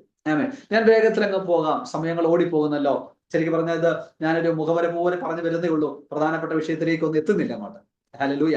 ആമേൻ. നമുക്ക് എഫേസ്യരിലേക്ക് തന്നെ 6-ാം അധ്യായത്തിലേക്ക് വരുമ്പോൾ അവിടെ കാണുകയാണ്, അവൻ ഒടുവിൽ കർത്താവിലും അവന്റെ അമിത ബലത്തിലും ശക്തിപ്പെടുവിൻ, പിശാചിന്റെ തന്ത്രങ്ങളോട് എതിർത്ത് നിൽക്കാൻ കഴിയേണ്ടതും ദൈവത്തിന്റെ സർവായുധ വർക്കം ധരിച്ചു കൊള്ളുവിൻ. എന്നിട്ട് പറയാണ് നമുക്ക് ആമേ പോരാട്ടമുള്ളത് അല്ലെ. ആമേൻ. അതുകൊണ്ട് നമുക്ക് പോരാട്ടം ജഡത്തോടല്ല വാഴ്ചകളോടും അധികാരങ്ങളോടും എന്ന് പറഞ്ഞിട്ട് 13-ാമത്തെ വാക്യം ഞാൻ 13 ഒന്ന് വായിച്ചാട്ടെ. 13-ാമത്തെ വാക്യം, 6:13 എഫേസർ. അതുകൊണ്ട് നിങ്ങൾ ദുർദിവസത്തിൽ എതിർപ്പാനും സകലവും സമാപിച്ചിട്ട് ഉറച്ചു നിൽപ്പാനും കഴിയേണ്ടതിന് ദൈവത്തിന്റെ സർവായുധ വർഗം എടുത്തുകൊള്ളും. അപ്പൊ നമ്മളൊരു യുദ്ധക്കളത്തിലാണ്. ഇവിടെ പറയുന്ന ആയുധങ്ങളെ കുറിച്ച് പറയാം. നിങ്ങൾ എടുക്കണം, ധരിക്കണം എന്ന് പറയുന്ന ആയുധമാണ്. ഓക്കെ, അതിലേക്കൊന്നും പഠിപ്പിക്കാൻ സമയമില്ല നമുക്ക്. 1-2 ചിന്തർ മാത്രം കണ്ടോ. പുള്ളിയോട് പറയാണ് പിശാചിന് വരുന്ന സങ്കല്പങ്ങൾ, ചിന്തകൾ, അല്ലെ, ഇതെല്ലാം നമ്മൾ പിടിച്ചടക്കണം എന്ന് പറയാണ്. പത്രോസിന്റെ ലേഖനത്തിനകത്ത് ഒരു വാക്യമുണ്ട്, വായിക്കണേ, ഞാൻ പറഞ്ഞു വിടാം. അവിടെ പറയുന്നു, പിശാച് അലറുന്ന സിംഹം എന്ന പോലെ ആരെ വിഴുങ്ങേണ്ടുവെന്ന് തിരഞ്ഞ് ചുറ്റി നടക്കുന്നു. പിശാച് അലറുന്ന, എങ്ങനെ നടക്കുന്നത്, എങ്ങനെ വരുന്നേ എന്ന് പറഞ്ഞേ, കേൾക്കുന്നില്ല. സിംഹം എന്ന പോലെ. സ്തോത്രം. ഞാൻ ചോദിട്ടെ, നിങ്ങൾ ഇവിടുന്ന് പ്രാർത്ഥന കഴിഞ്ഞ് ഇപ്പൊ നിങ്ങളുടെ റൂമില്ല, നമ്മളെല്ലാം റൂമില്ല. ഇനി നമ്മൾ ചർച്ചിലൊക്കെ പോയിട്ട് അങ്ങോട്ട് പ്രാർത്ഥന കഴിഞ്ഞ് നല്ല പവറായിട്ട് അങ്ങോട്ട് ഇറങ്ങി വരുമ്പോഴാ നിങ്ങളുടെ മുമ്പിലേക്ക് ഒരു സിംഹം വന്നാല് നിങ്ങൾ എന്ത് ചെയ്യും? നിങ്ങൾ ഓടും, അല്ലേ? അന്നേരം നമ്മൾ മുട്ടിന് വേദനയില്ല, നടുവിന് വേദനയില്ല.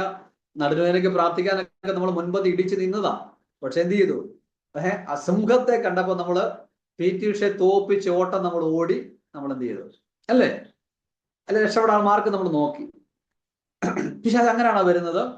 നിങ്ങളുടെ മുമ്പിലേക്ക് ഇങ്ങനെ അല്ലറിക്കൊണ്ട് ഇങ്ങനെ ചാടി, സൂ മീറ്റിംഗ് ആവുന്നപ്പോ ഇങ്ങനെ അല്ലറി ചാടി അങ്ങ് പിടിപ്പ വരുവാണ്. അങ്ങനെയാണ് വരുന്നത്. എങ്ങനെയായിരിക്കാം? പിശാച് അലറുന്ന ചിന്തകളുമായി നിങ്ങളെ വിഴുങ്ങേണ്ടതിന് തിരഞ്ഞ് ചുറ്റി നടക്കുന്നു. കണ്ടോ? അലറുന്ന ചിന്തകളുമായി, ആ ചിന്തയ്ക്കകത്തേക്ക് നിങ്ങളെ വിഴുങ്ങിക്കളയാൻ. കണ്ടോ? നിങ്ങളുടെ മനസ്സിലേക്ക് എന്ത് ചെയ്തു? ഒരു ചിന്ത കിട്ടു. ആ ചിന്തയ്ക്കകത്ത് നിങ്ങളെ വിഴുങ്ങിക്കളയുക. ഒരൊറ്റ ചിന്ത. നേരം വെളുത്ത് രാത്രി കിടന്നപ്പോഴൊക്കെ നല്ല ഹാപ്പി ആയിട്ട് കിടന്നു. പക്ഷേ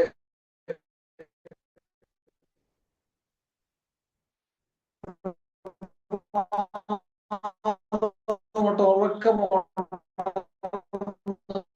തന്നെ നിങ്ങളുടെ മൈൻഡത്തേക്ക്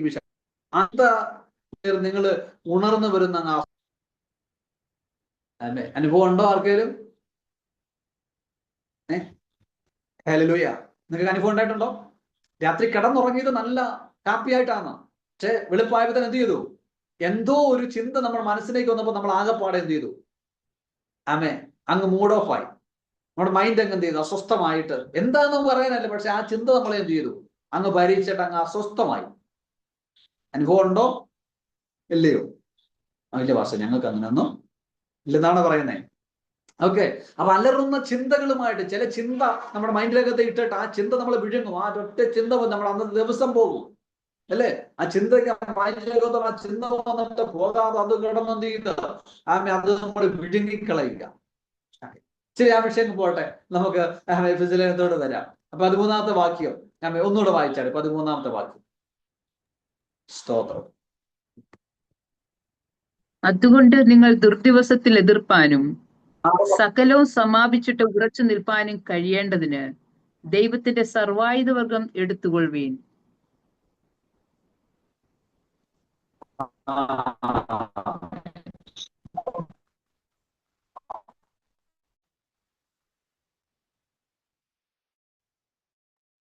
കേൾക്കുന്നില്ല.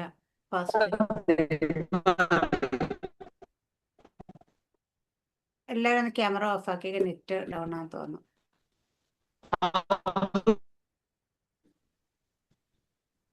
സ്തോത്രം, സ്തോത്രം.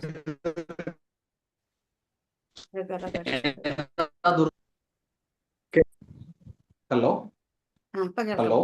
അപ്പൊ കേൾക്കാം.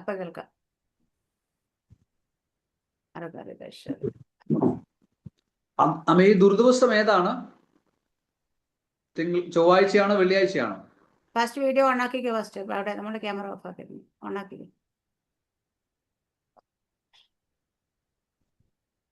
ഏതായിരിക്കാം ദുർദിവസം?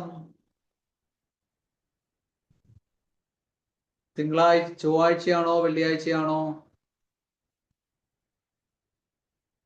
ഹല്ലേലൂയ. അപ്പൊ ദുർദിവസത്തെ നിങ്ങൾ എന്ത് ചെയ്യണം? എതിർക്കണം, അല്ലേ? ആമേൻ. ഇതിന്റെ വീഡിയോ ഓൺ ആക്കാൻ പറ്റത്തില്ലേ? നെറ്റ് കിട്ടുന്നില്ല. ഫാസ്റ്റർ നെറ്റ് ഡൗൺ ആകുമ്പോഴത്തേനും നമ്മൾ വീഡിയോ ഓഫ് ആക്കുന്നത്, കാരണം അല്ലെങ്കിൽ കേൾക്കത്തില്ല. ഇപ്പൊ കുഴപ്പമില്ല. ആണല്ലേ? ആ. ഓക്കെ, വീഡിയോ ഓൺ ആക്കാൻ പറ്റുന്ന ഓൺ ആക്കാം, നമുക്കൊരു സന്തോഷമല്ലേ? ഓക്കെ. അപ്പൊ ഏതാണ് ദുർദിവസം? സൗമ്യ ചേച്ചി എന്ന് പറഞ്ഞേട്ടെ. ചെറുതാ, ഞാനങ്ങനെ ചെയ്ത് വിളിച്ചേ ഉള്ളൂ, സ്നേഹം കൊണ്ട്, കേട്ടോ. സ്തോത്രം. ഏതായിരിക്കാം? ദുർദിവസത്തെ നമ്മൾ എതിർക്കണമെന്നാണ് പറഞ്ഞത്. ദുർദിവസം ഏതാണെന്ന് ചോദിച്ചത്. പെന്തക്കോസ്തുകാർ ദുർദിവസം ചൊവ്വാഴ്ചയാണോ വെള്ളിയാഴ്ചയാണോ? അതോ ഞായറാഴ്ചയാണോ?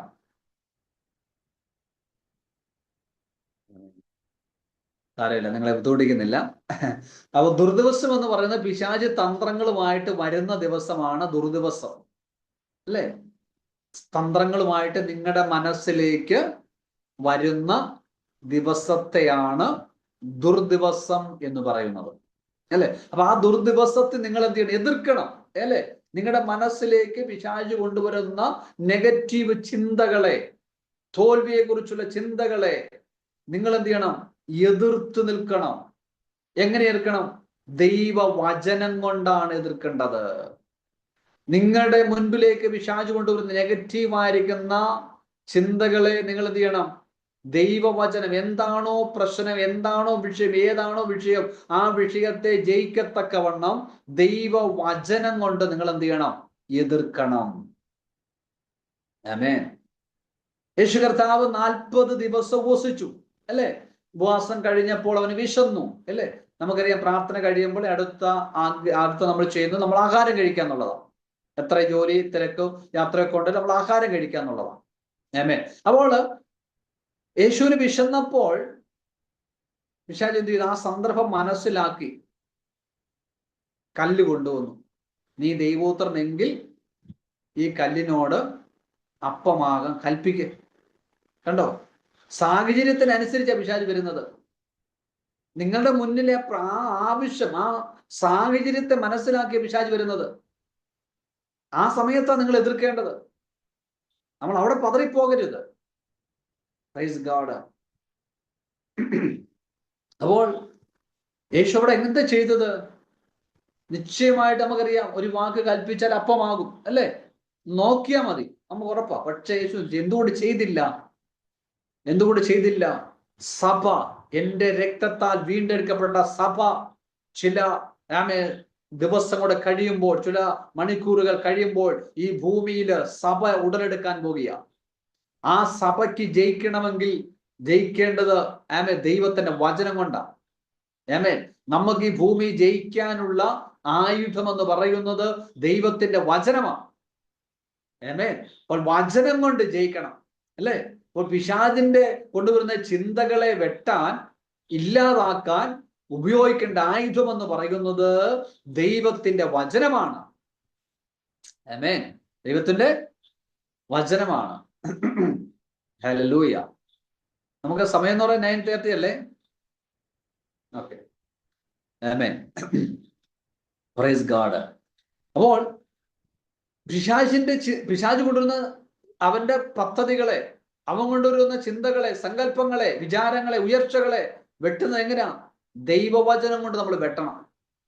ആമേൻ. അതുകൊണ്ടാണ് 6-ാം അധ്യായത്തിൽ നമ്മൾ വായിക്കുന്നു, ദൈവവചനം എന്ന ആത്മാവിന്റെ വാള്, അല്ലേ? വാള്.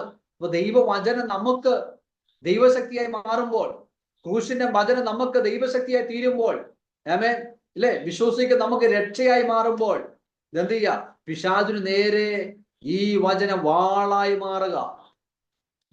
വചനം വാളായി മാറുക. അപ്പൊ നിങ്ങളുടെ മുന്നിൽ വരുന്ന പ്രശ്നങ്ങളെ വെട്ടിക്കളയാനുള്ള ആയുധം നിങ്ങളുടെ പക്കൽ തന്നെയുണ്ട്. നിങ്ങൾ തന്നെ വെട്ടിക്കളയണം.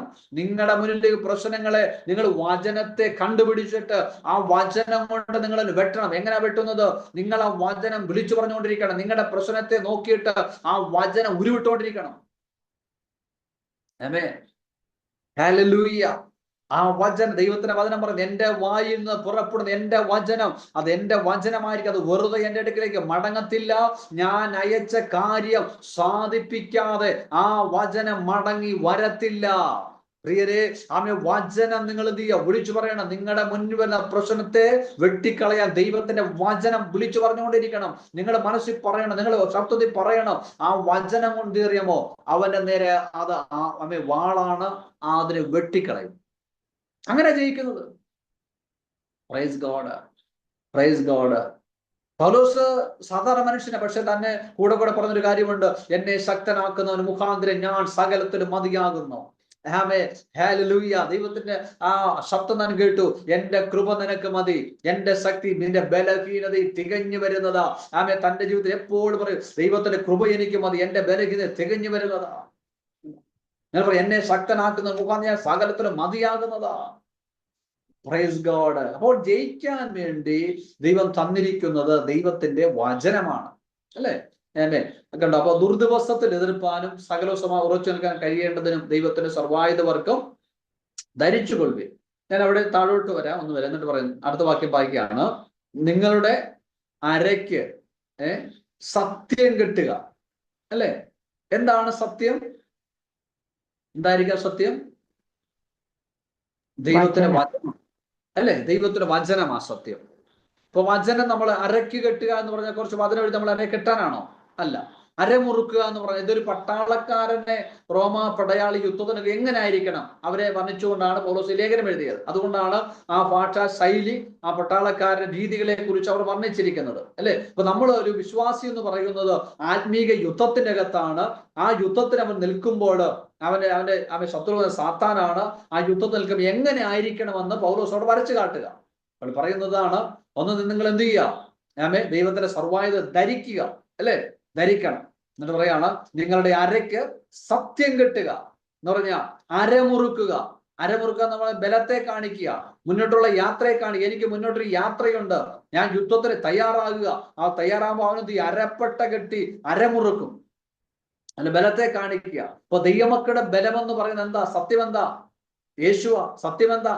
വചനമാ. അപ്പൊ വചനമാ നമ്മുടെ ബലം, വചനമാ നമ്മുടെ സത്യം, വചനമാ നമ്മുടെ യുദ്ധത്തിൽ നമ്മളെ ശക്തീകരിച്ച് നിർത്തുന്നത് ദൈവത്തിന്റെ വചനമാ, അല്ലെ? വചനമില്ലെങ്കിൽ എന്ത് സംഭവിക്കോ? പിശാചിന് മുൻപിൽ, അവന്റെ ചോദ്യത്തിന് മുമ്പിൽ നമ്മൾ ഇടറിപ്പോകും, അല്ലെ? യേശുവിന് മുമ്പിൽ പിശാച് വന്നു, ഈ കല്ല് അപ്പമാകാൻ പറഞ്ഞു, അല്ലെ? നീ ദൈവപുത്രനെങ്കിൽ ഇവിടുന്ന് താഴോട്ട് ചാടാൻ പറഞ്ഞു, എന്നെ ഒന്ന് വീട് നമസ്കരിച്ചെല്ലാം തരാമെന്ന് പറഞ്ഞു. യേശു അങ്ങനെ ജയിച്ചത്, ഉടലെല്ലാം ജയിച്ചത് വചനം കൊണ്ടാ ജയിച്ചത്, അല്ലെ? പോ സാത്താനെ എന്ന് പറഞ്ഞാൽ പോകുകയല്ലായിരുന്നോ? പോയേനെ. പക്ഷെ എന്ത് ചെയ്യാം? ഞാൻ മുമ്പ് പറഞ്ഞല്ലോ, എന്റെ രക്തത്താൽ വീണ്ടെടുക്കപ്പെട്ട സഭ എനിക്ക് പിന്നാലെ വരാൻ പോകുക, ഭൂമിയിൽ ഉടലെടുക്കാൻ പോകുക. അവർക്ക് ഈ ഭൂമിയിൽ പിശാചിനെ ജയിക്കണമെങ്കിൽ ദൈവത്തിന്റെ വചനം കൊണ്ടാണ് ജയിക്കുന്നത്. ദൈവത്തിന്റെ വചനം കൊണ്ട് അവനെ വെട്ടേക്കേണ്ടത്, അവനെ മുറിച്ചു വിടേണ്ടത്, അവനെ ഇല്ലാതാക്കേണ്ടത് ദൈവത്തിന്റെ വചനം കൊണ്ടാ. ദൈവവചനത്തിന് ബന്ധനമില്ല. അപ്പോൾ വചനത്തെ നിങ്ങൾ എന്ത് ചെയ്യണം? നിങ്ങളുടെ ബലമായിരിക്കണം, നിങ്ങളുടെ അരയ്ക്ക് ശക്തീകരിക്കുന്ന, നിങ്ങളെ മുന്നോട്ട് ഓടാൻ തയ്യാറാക്കുന്ന, നിങ്ങളെ ശക്തിയോടെ നിർത്തുന്നത് ദൈവത്തിന്റെ വചനമായിരിക്കണം. Praise God. ആ വചനത്തെ എന്ത് ചെയ്യണം? അതാ നമ്മുടെ ബലം. ആമേൻ. ഹല്ലേലൂയ, ഹല്ലേലൂയ, ഹല്ലേലൂയ. സ്തോത്രം. വചനമാണ് നമ്മുടെ ബലം, അല്ലേ? ഏറ്റവും വലിയ പ്രയോജനം എന്ന് പറയാം വചനമാണ്. നിങ്ങളുടെ അകത്ത് വചനമുണ്ടോ, നിങ്ങളെ തോൽപ്പിക്കാൻ ഒരു ശക്തിക്കും പറ്റത്തില്ല, ഒരു അന്ധകാരത്തിനും പറ്റത്തില്ല, ഒരു ഇരുട്ടിനും പറ്റത്തില്ല. ദൈവ വചനം നിങ്ങളുടെ അകത്തുണ്ടോ, നിങ്ങൾ ജയിച്ചിരിക്കും. ദൈവവചനം നിങ്ങൾ വിശ്വസിക്കുന്നവരാണോ, നിങ്ങൾ ജയിച്ചിരിക്കൂ. ദൈവവചനം നിങ്ങൾ അംഗീകരിക്കുന്നവരാണോ, നിങ്ങൾ ജയിച്ചിരിക്കോ. നിങ്ങളെ തോൽപ്പിക്കാൻ, നിങ്ങളെ മുതലെടുക്കാൻ ഒരു സാത്താനും പറ്റത്തില്ല. കാരണം ദൈവവചനത്തിന് ബന്ധനമില്ല. ദൈവവചനം ഒരിക്കലും നശിച്ചു പോകാത്തതാണ്. പ്രൈസ് ഗോഡ്, ഹല്ലേലൂയ. പ്രിയരെ, അടുത്ത് പറയുന്നു, നിങ്ങളുടെ അരയ്ക്ക് സത്യം കെട്ടിയും നീതി എന്ന കവചം ധരിച്ച്, അല്ലെ? എന്താണ് കവചം? ആമേൻ, ഹല്ലേലൂയ. നമുക്കറിയാം, ആ യുദ്ധത്തിൽ നിൽക്കുമ്പോൾ വാളുണ്ട്, കവചമുണ്ട്. കവചം എന്ന് പറഞ്ഞാൽ എന്ത് ചെയ്യാ? വാളിന് വെട്ടേക്കാതെ മുന്നിൽ എന്ത് ചെയ്യാ? തടുത്ത് നിർത്തേണ്ടതാണ് കവചം, അല്ലേ? സ്തോത്രം. അപ്പോൾ അവിടെ പറഞ്ഞു, നിങ്ങൾ നീതി എന്ന കവചം ധരിക്കുക. അപ്പൊ എന്തായിരിക്കാം നീതി എന്ന കവചം? എന്തായിരിക്കാം നീതി? ഞാൻ മുമ്പേ ചോദ്യം ചോദിച്ചിരുന്നു, ഇതിനകത്ത് നീതിമാന്മാരുണ്ടോ എന്ന് ചോദിച്ചിരുന്നു, അല്ലേ? പിശാചിന് ഏറ്റവും ആയുധമാണ് നമ്മളെ സ്തോത്രം. പക്ഷെ അതൊരു ആയുധമാണ് നമ്മളെ പാപികളാണെന്ന് എപ്പോഴും നമ്മളെ എന്ത് ചെയ്യുക? പറയിപ്പിക്കുക. ഇനി നമ്മൾ പൊതുവെ പറഞ്ഞില്ലേലും വിളിച്ചു പറഞ്ഞില്ലേലും നമ്മുടെ ഹൃദയത്തിനകത്ത് ഇങ്ങനെ എന്ത് ചെയ്യും? ഞാനൊരു പാപിയാണ്. കണ്ടോ? ഇവിടെ പറയും നീതി എന്ന കവചം ധരിച്ച്. ഇപ്പൊ നീതി എപ്പോഴാ കവചമാകുന്നത്? ഒരു വ്യക്തിയിൽ നീതിബോധത്തിന്റെ സമൃദ്ധി വെളിപ്പെടുമ്പോഴാണ് നീതിയുടെ കവചമാകുന്നത്. എന്ന് പറഞ്ഞാൽ നിങ്ങള് ദൈവത്തിന്റെ നീതി, നമ്മളാരും നീതിമാന്മാരാണോ? ഒരു കണക്കിന് ആയിരുന്നോ? അല്ല. നമുക്ക് സൗജന്യമായിട്ട് എന്ത് ചെയ്തു? ദൈവത്തിന്റെ നീതി നമുക്ക് തന്നു. നമ്മള് നീതിമാന്മാരായതല്ല, നമ്മൾ എന്ത് ചെയ്തു? നീതിമാനായ ഒരുവനെ വിശ്വസിച്ച നിമിത്തം നമുക്ക് സൗജന്യമായിട്ട് അവന്റെ നീതി നമ്മുടെ അകത്തേക്ക് വന്നു. സ്തോത്രം. നിങ്ങളൊരു വാക്യം വായിപ്പിച്ച് കേൾപ്പിക്കാം.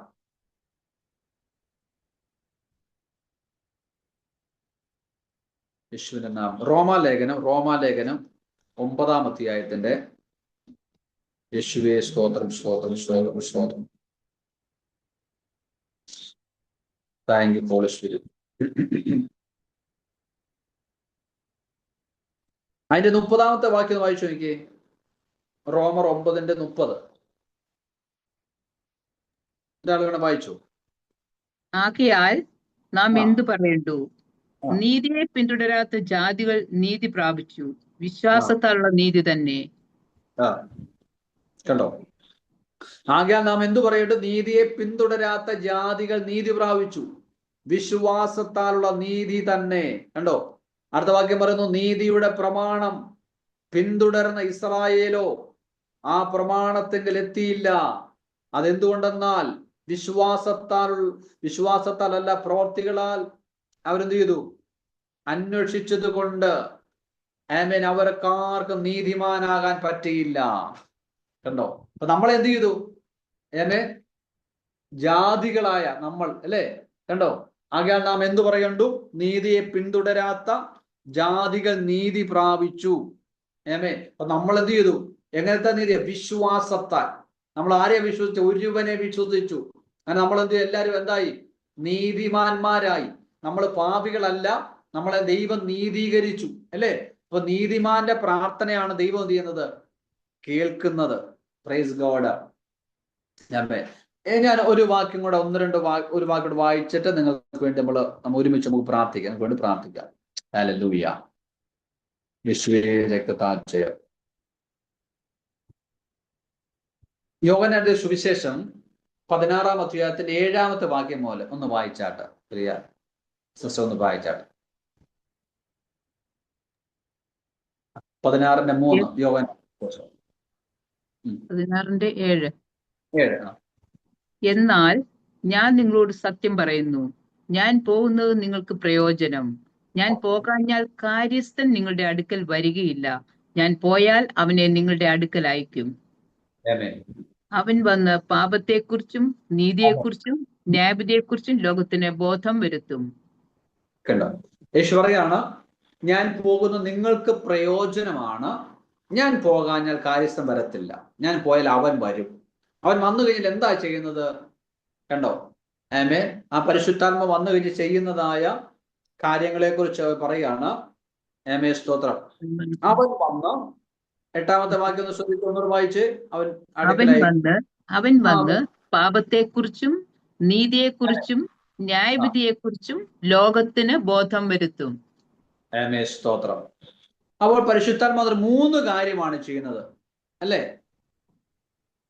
പാപത്തെക്കുറിച്ചും നീതിയെക്കുറിച്ചും ന്യായവിധിയെക്കുറിച്ചും ബോധം വരുത്തും. Praise God. എന്നിട്ട് അതിനെ യേശുവോട് എന്ത് ചെയ്തു? എക്സ്പ്ലെയിൻ ചെയ്യുന്നുണ്ട്, വിവരിക്കുന്നുണ്ട്, വർണ്ണിക്കുന്നുണ്ട്. താഴത്തെ ഒരു വാക്കുകൊണ്ട് വായിച്ചാട്ട്. അവർ എന്നിൽ വിശ്വസിക്കായകൊണ്ട് പാപത്തെക്കുറിച്ചും ഞാൻ പിതാവിന്റെ അടുക്കൽ പോകുകയും നിങ്ങൾ ഇനി എന്നെ കാണാതിരിക്കുകയും ചെയ്യുന്നത് കൊണ്ട് നീതിയെക്കുറിച്ചും ഈ ലോകത്തിന്റെ പ്രഭു വിധിക്കപ്പെട്ടിരിക്കൊണ്ട് ന്യായവിധിയെക്കുറിച്ചും തന്നെ. അതിനെ യേശു കർത്താവ് അവർക്ക് വർണ്ണിച്ച് വിവരിച്ചു കൊടുക്കുകയാണ്. അവിടെ പറയുകയാണ്, ലോകത്തിൽ അല്ലെ നിങ്ങൾ പറയുന്ന 8ാമത്തെ വാക്യം പറയുന്നു, അവൻ വന്ന് പാപത്തെക്കുറിച്ചും നീതിയെക്കുറിച്ചും ന്യായവിധിയെക്കുറിച്ചും ലോകത്തിന് ബോധം വരുത്തും. എന്നിട്ട് പറയാണ്, അവർ എന്നിൽ വിശ്വസിക്കായകൊണ്ട് പാപത്തെക്കുറിച്ച്. ഇത് ആരോട് പറഞ്ഞത്? ശിഷ്യന്മാരോട് പറഞ്ഞത്. അവർ എന്നിൽ വിശ്വസിക്കായത് കൊണ്ട് ഞാൻ അവർക്ക് പാപത്തെക്കുറിച്ച് ബോധം കൊടുത്തു. അപ്പോൾ പരിശുദ്ധാത്മാവ് വന്നു കഴിയുമ്പോൾ ചെയ്യുന്ന കാര്യമാണ് പറയുന്നത്. അവർ എന്നിൽ വിശ്വസിക്കായി കൊണ്ട് ഞാൻ അവർക്ക് പാപബോധം കൊടുക്കും. ആർക്ക്? അപ്പൊ ശിഷ്യന്മാര് യേശുവിനെ വിശ്വസിച്ചല്ലോ. അപ്പൊ വിശ്വസിക്കാത്ത ലോകത്തിലുള്ള മനുഷ്യന് സുവിശേഷം പറയുമ്പോൾ ലഭിക്കുന്നതാണ് പാപബോധം. കണ്ടോ? അവർ എന്നിൽ വിശ്വസിക്കായി കൊണ്ട് ഞാൻ അവർക്ക് പാപത്തെക്കുറിച്ച് ബോധം വരുത്തും. കണ്ടോ? പാപത്തെക്കുറിച്ചും ഞാൻ പിതാവിന്റെ അടുക്കൽ പോവുകയും നിങ്ങൾ ഇനി എന്നെ കാണാതിരിക്കുകയും ചെയ്യുന്നത് കൊണ്ട് നീതിയെക്കുറിച്ചുള്ള ബോധം നിങ്ങൾക്ക് തരും. അപ്പോൾ ശിഷ്യന്മാരോട് പറയത്, ലോകത്തിലുള്ള മനുഷ്യൻ എന്നെ വിശ്വസിച്ചിട്ടില്ല, വിശ്വസിക്കാത്തവർക്ക് ഞാൻ പാപബോധം കൊടുക്കും. നിങ്ങൾ പാപിയാം. വചനം പറയാം, അവർക്ക് പാപബോധം കൊടുത്തിട്ട് പാപത്തിൽ അവർക്ക് എന്ത് ചെയ്യും? മോചനം കൊടുക്കും. എന്ന് പറയാ, ഞാൻ പിതാവിന്റെ അടുക്കൽ പോകുന്നത് നിങ്ങൾ ഇനി എന്നെ കാണത്തില്ല, പക്ഷെ ഞാൻ നിങ്ങൾക്ക് എന്ത് ചെയ്യും? നീതിയെ കുറിച്ചുള്ള ബോധം തരും. കണ്ടോ? നീതിബോധത്തിന്റെ വർധനവാണ് നീതിയുടെ കവചമായി മാറുന്നത്. എന്നിട്ട് താഴത്തെ വാക്യം പറയുന്നു, ഈ ലോകത്തിന്റെ പ്രഭു വിധിക്കപ്പെട്ടിരിക്കുന്നത് കൊണ്ട് ന്യായവിധിയെ കുറിച്ച് അവന് ബോധം കൊടുക്കും. ആർക്ക്? സാത്താന്. അപ്പൊ പരിശുദ്ധാത്മാവ് വന്നിട്ട് 3 കാര്യമാണ് ചെയ്യുന്നത്. രക്ഷിക്കപ്പെട്ട നമുക്ക് നീതിയെ കുറിച്ചുള്ള ബോധം തരും, രക്ഷിക്കപ്പെടാത്തവർക്ക് പാപബോധം കൊടുക്കും, പിശാചിന് ന്യായവിധിയെ കുറിച്ചുള്ള ബോധ്യം കൊടുക്കും. ഹല്ലേലൂയ. നിങ്ങൾ മനസ്സിലാകുന്നോ? അപ്പോൾ കാര്യസ്ഥൻ വന്നിട്ട് ചെയ്യുന്നതായ 3 ദൗത്യം, പരിശുദ്ധാത്മാവിന് ഈ ഭൂമിയിൽ ചെയ്യുന്ന 3 ദൗത്യം ഇതാണ്.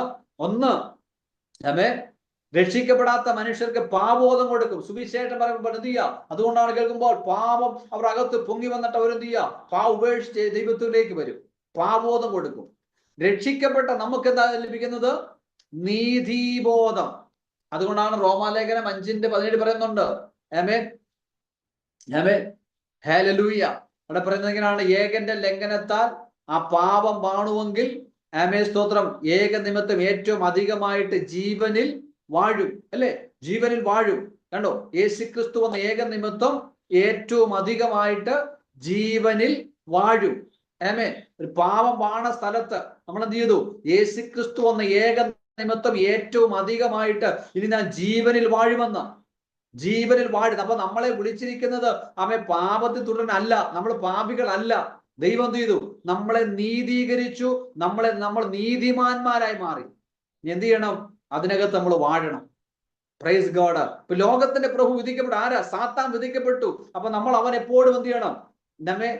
നമ്മളെ തോൽപ്പിക്കാൻ വരുമ്പോൾ, നമ്മളെ മുതലെടുക്കാൻ പറയണം, പിശാചേ നിന്റെ വിധി എന്ത് ചെയ്തു?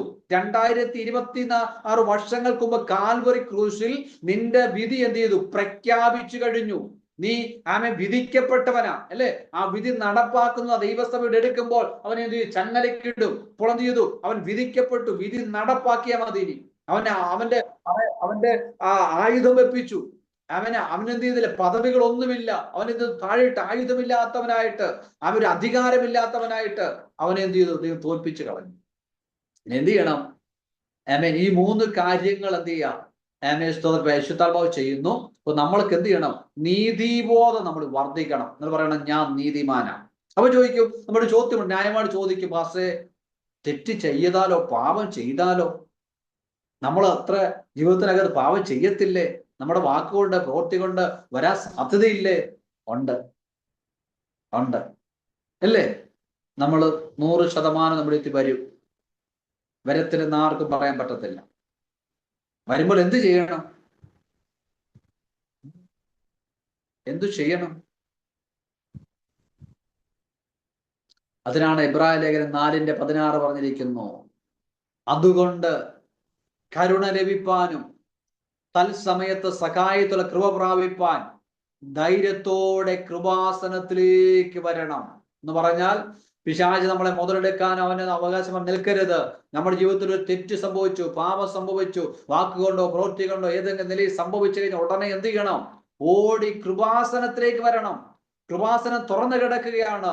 കർത്താവേ, ഞാൻ തെറ്റിപ്പോയി എന്ന് പറഞ്ഞ് ദൈവത്തോട് എന്ത് ചെയ്യണം? കരുണ, അല്ലേ? എന്താണ് കരുണ? ആമേൻ. എനിക്കെന്ത് ചെയ്തു? ഞാൻ എന്നെ വിഷയത്തിൽ തെറ്റിപ്പോയി, എനിക്ക് ദൈവത്തിന് കരുണ വേണം. കൃപ എന്തിനാ? നാളെ എനിക്കത് ആവർത്തിക്കാതിരിക്കാൻ ദൈവത്തിന്റെ കൃപ എനിക്ക് ആവശ്യമാണ്. കണ്ടോ? ഇപ്പൊ കരുണയ്ക്ക് അതുകൊണ്ട് കരുണ ലഭിപ്പാനും തത്സമയത്ത് സകാത്ത കൃപ പ്രാപിപ്പാനും ധൈര്യത്തോടെ കൃപാസനത്തിലേക്ക് അടുത്തുവാ. പ്രൈസ് ഗോഡ്, ഹല്ലേലൂയ. പ്രിയരെ, ആമേൻ, സ്തോത്രം. നമ്മൾ നീതിമാന്മാരാണെന്നുള്ള ബോധ്യം നിങ്ങളുടെ മനസ്സിനെ നിങ്ങൾ പറഞ്ഞ് നിങ്ങൾ ബോധ്യപ്പെടുത്തണം. ഇന്ന് മുതൽ നിങ്ങളുടെ മനസ്സിനെ പറഞ്ഞ് നിങ്ങൾ ബോധ്യപ്പെടുത്തണം, ഞാൻ പാപിയല്ല, ഞാൻ നീതിമാനാണ്. എൻ്റെ അകത്ത് മഹത്വത്തിന്റെ പ്രത്യാശയായ ക്രിസ്തു എൻ്റെ അകത്ത് വസിക്കുന്നു, അല്ലേ? ആമേൻ. കൊരിന്ത്യർ ലേഖനത്തിനകത്ത് ഒത്തിരി വാക്കുകൾ വായിച്ച് നമുക്ക് പ്രാർത്ഥിക്കാം. ഇങ്ങനെ പറയുന്നത്, പണ്ട് പൂർവ്വകാലങ്ങൾക്കും തലമുറകൾക്കും മറഞ്ഞു കിടന്ന മർമ്മമെങ്കിൽ ഇപ്പോൾ എന്റെ വിശുദ്ധന്മാർക്ക് അത് വെളിപ്പെട്ടിരിക്കുന്നു. ആ മർമ്മമോ മഹത്വത്തിന്റെ പ്രത്യാശയായ ക്രിസ്തു എന്നിൽ വസിക്കുന്നു എന്നുള്ളത്, നിങ്ങളിൽ വസിക്കുന്നു എന്നുള്ളത്. അപ്പോൾ കർത്താവ് എവിടെയാണ്? എൻ്റെ നിങ്ങളുടെയും ഹൃദയത്തിന്റെ അകത്ത്. യേശു ഉണ്ട്. എന്തിനു വേണ്ടി? പിശാച് നമ്മളെ തോൽപ്പിക്കാതിരിക്കാൻ, മുതലെടുക്കാതിരിക്കാൻ. അവനെന്ത്? ആത്മാവായി എൻ്റെ നിങ്ങളുടെ അകത്ത് അവൻ യേശു വസിക്കുന്നുണ്ട്. ആമേൻ. യേശു നമ്മുടെ അകത്ത് വസിക്കുന്നുണ്ട്. എന്തിനു വേണ്ടിയാ? എല്ലായിടത്തും ജയം തരാൻ, നമുക്ക് നീതിയിൽ വാഴാൻ, അവനെ വെളിപ്പെടുത്തുവാൻ അവൻ നമ്മുടെ അകത്ത് വസിക്കപ്പെടുകയാണ്. Praise God. നിങ്ങൾ അതുകൊണ്ട് പാപികളല്ല, നിങ്ങൾ അതുകൊണ്ട് പരാജയപ്പെട്ടവരല്ല. നിങ്ങൾ ചെല്ലുന്നിടത്ത് ജയം മാത്രമേ ഉള്ളൂ. നിങ്ങളുടെ ചെല്ലുന്നിടത്ത് വഴി നിങ്ങൾക്ക് തുറന്നു വരുവാനിടയാകും, തടസ്സങ്ങൾ മാറുവാനിടയാകും. കാരണം സ്തോത്രം, യേശു നിങ്ങളുടെ അകത്ത് വസിക്കുകയാണ്. Price God, hallelujah. ഞാൻ വചനം ഇടയ്ക്കൊണ്ടൊന്ന് നിർത്തി ഒന്ന് വന്നതേ ഉള്ളൂ. സ്തോത്രം. നിങ്ങൾക്ക് അത്യാവശ്യം മനസ്സിലാകുന്ന മാത്രം ഒന്ന് എടുത്തിട്ട്, പിശാച് ഒരു മനുഷ്യനെ സ്വാധീനിക്കുന്നത് അവന്റെ മനസ്സിനെയാണ്. ആ മനസ്സിനെ സ്വാധീനിക്കാൻ വരുമ്പോൾ നിങ്ങൾ എന്ത് ചെയ്യരുത്? വിട്ടുകൊടുക്കരുത്. അവനെ എന്ത് ചെയ്യണം? ദൈവവചനം കൊണ്ട് വെട്ടിക്കളയണം.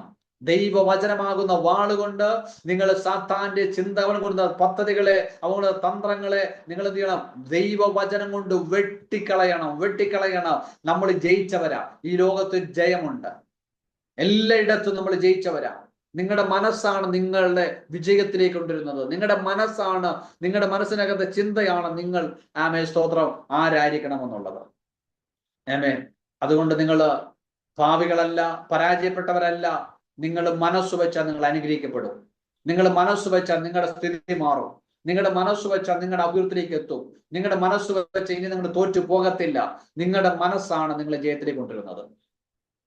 ഹല്ലേലൂയ. ഞാൻ എൻ്റെ വാക്കുകളെ നിർത്തുകയാണ്. നിങ്ങൾക്ക് വേണ്ടി പ്രാർത്ഥിപ്പാൻ ആഗ്രഹിക്കുക. സാത്താൻ നമ്മളെ മുതലെടുക്കരുത്. അവന്റെ തന്ത്രങ്ങളെ നമ്മൾ അറിയാത്തവരല്ലല്ലോ. മുതലെടുക്കരുത്. നിങ്ങൾ പറയണം, സ്തോത്രം, എന്റെ മനസ്സിനോട് കൊണ്ടുവരുന്ന തന്ത്രങ്ങളെ, ചിന്തകളെ കണ്ടിട്ട് അല്ലെങ്കിൽ അങ്ങനെ വരുന്ന സമയത്ത് ദൈവവചനം കൊണ്ട് വെട്ടിക്കളയാൻ നിങ്ങൾക്കിടയാകണം. അതിനായിട്ട് കർത്താവ് സഹായിക്കട്ടെ. കണ്ണുകളെ അടയ്ക്കാം, പ്രാർത്ഥിക്കാം. ഞാൻ ചോദിച്ചോട്ടെ, നിങ്ങൾക്ക് ഈ വചനം പ്രയോജനപ്പെട്ടോ? ഞാൻ എല്ലാവർക്കും ഒരു വിഷയം പ്രയോജനപ്പെടണമെന്നില്ല. ആഗ്രഹിക്കുന്ന ചിലർക്കെങ്കിലും പ്രയോജനപ്പെട്ടോ? ഞാൻ ഒത്തിരി ഇങ്ങനെ പ്രാർത്ഥന ചെയ്തെടുക്കണം, ഇങ്ങനെ ചിന്തിച്ചു. പക്ഷെ ഒത്തിരി വേളമൊക്കെ വെച്ച് നിങ്ങളെ ആത്മാവിൽ ആരാധിച്ചു കൊണ്ടുപോയി ചിലപ്പോൾ അവിടെ അങ്ങനെ തീർന്നു പോകും. പക്ഷെ ഈ ഒരു വചനം നിങ്ങൾക്ക് സ്റ്റഡി ആയിട്ട് നിങ്ങളുടെ ഹൃദയത്തിൽ ഉണ്ടെങ്കിലുണ്ടല്ലോ, നിങ്ങൾ ഒരിക്കലും നിങ്ങൾ തോറ്റുപോകത്തില്ല. പ്രിയരെ, ചിന്ത വരാം. എല്ലാ മനുഷ്യന്റെ അകത്ത് ചിന്ത വരാം, അല്ലെ? ഈ പ്രേയർ കഴിഞ്ഞിരിക്കുന്ന ചിന്ത വരാം, നാളെ കുറിച്ച്, കുഞ്ഞുങ്ങളെ കുറിച്ച്, ഒത്തു ചിന്ത വരാം. പക്ഷെ ആ ചിന്തയെ ജയിക്കുന്നത് ദൈവത്തിന് വചനം കൊണ്ടാണ്. ആ ചിന്ത നിങ്ങളെ വാഴാൻ അനുവദിക്കരുത്. ആ ചിന്ത നിങ്ങളെ ഭരിക്കാൻ അനുവദിക്കരുത്. ആ ചിന്ത നിങ്ങളുടെ അകത്തേക്ക് വരുമ്പോൾ ദൈവവചനത്തെ കണ്ടെത്തി വചനം കൊണ്ട് നിങ്ങൾ അതിനെ വെട്ടിമാറ്റണം. നിങ്ങളുടെ പ്രവാചകൻ നിങ്ങൾ തന്നെയാണ്. ഹല്ലേലൂയ. ദൈവകരത്തിലേക്ക് സമർപ്പിക്കുക പ്രിയരെ.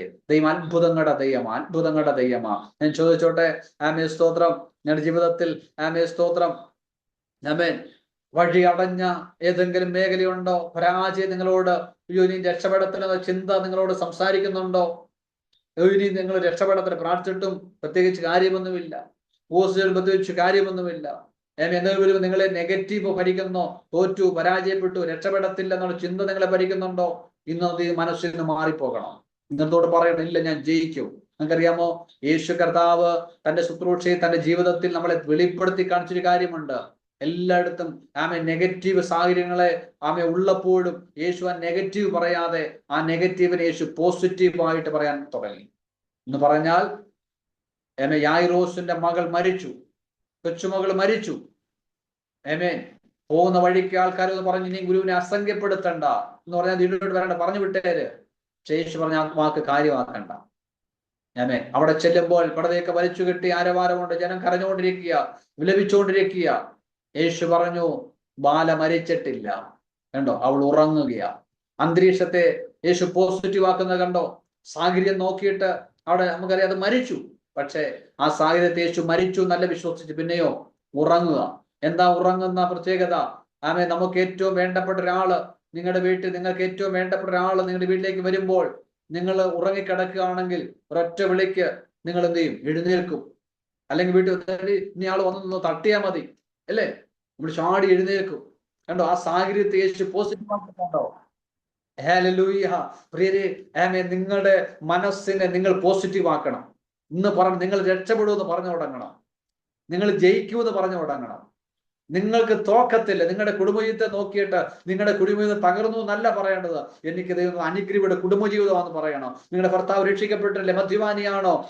പ്രതിസന്ധി ഉണ്ടോ? നിങ്ങൾ ഇല്ല, ദൈവം തന്ന തക്ക തുണയാ. പിശാചേ, നിന്റെ തന്ത്രങ്ങളെ ഞങ്ങൾ യേശുവിന്റെ പുറത്താക്കുക.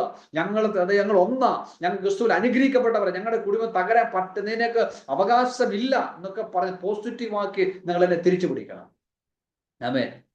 നിങ്ങൾക്ക് നിങ്ങളുടെ ബിസിനസ് ഉണ്ടോ? നിങ്ങളുടെ ഇവിടെ പരാജയപ്പെട്ട് കിടക്കുകയാണ്, നിങ്ങൾ അതിനെ പോസിറ്റീവ് ആക്കണം. നിങ്ങളുടെ വാക്കുകൾ കൊണ്ട് അതിനെ തിരിച്ചു കൊണ്ടുവരാൻ പറ്റും. അതിനെ നിങ്ങൾ പ്രാക്ടീസ് ചെയ്യണം, അതിനെ നിങ്ങൾ പരിശീലിക്കണം. ഹല്ലേലൂയ. അതിനെന്ത് ചെയ്യണം? പരിശീലിക്കണം. ഞാൻ ചോദിച്ചിട്ട് എന്തിനാ, എനിക്ക് തോന്നുന്നു കുറച്ച് പേരെങ്കിലും വിദേശ രാജ്യത്തുള്ളവരുണ്ട്, അല്ലെ? എല്ലാവരും ആയിരിക്കും, ഇതിലെ കുറച്ച് പേരെങ്കിലും ഉണ്ട്, അല്ലെ? മിനിസിസ്റ്റർ ഇവിടെ ദുബൈയിലാണോ? മിനിസിസ്റ്റർ എവിടെ?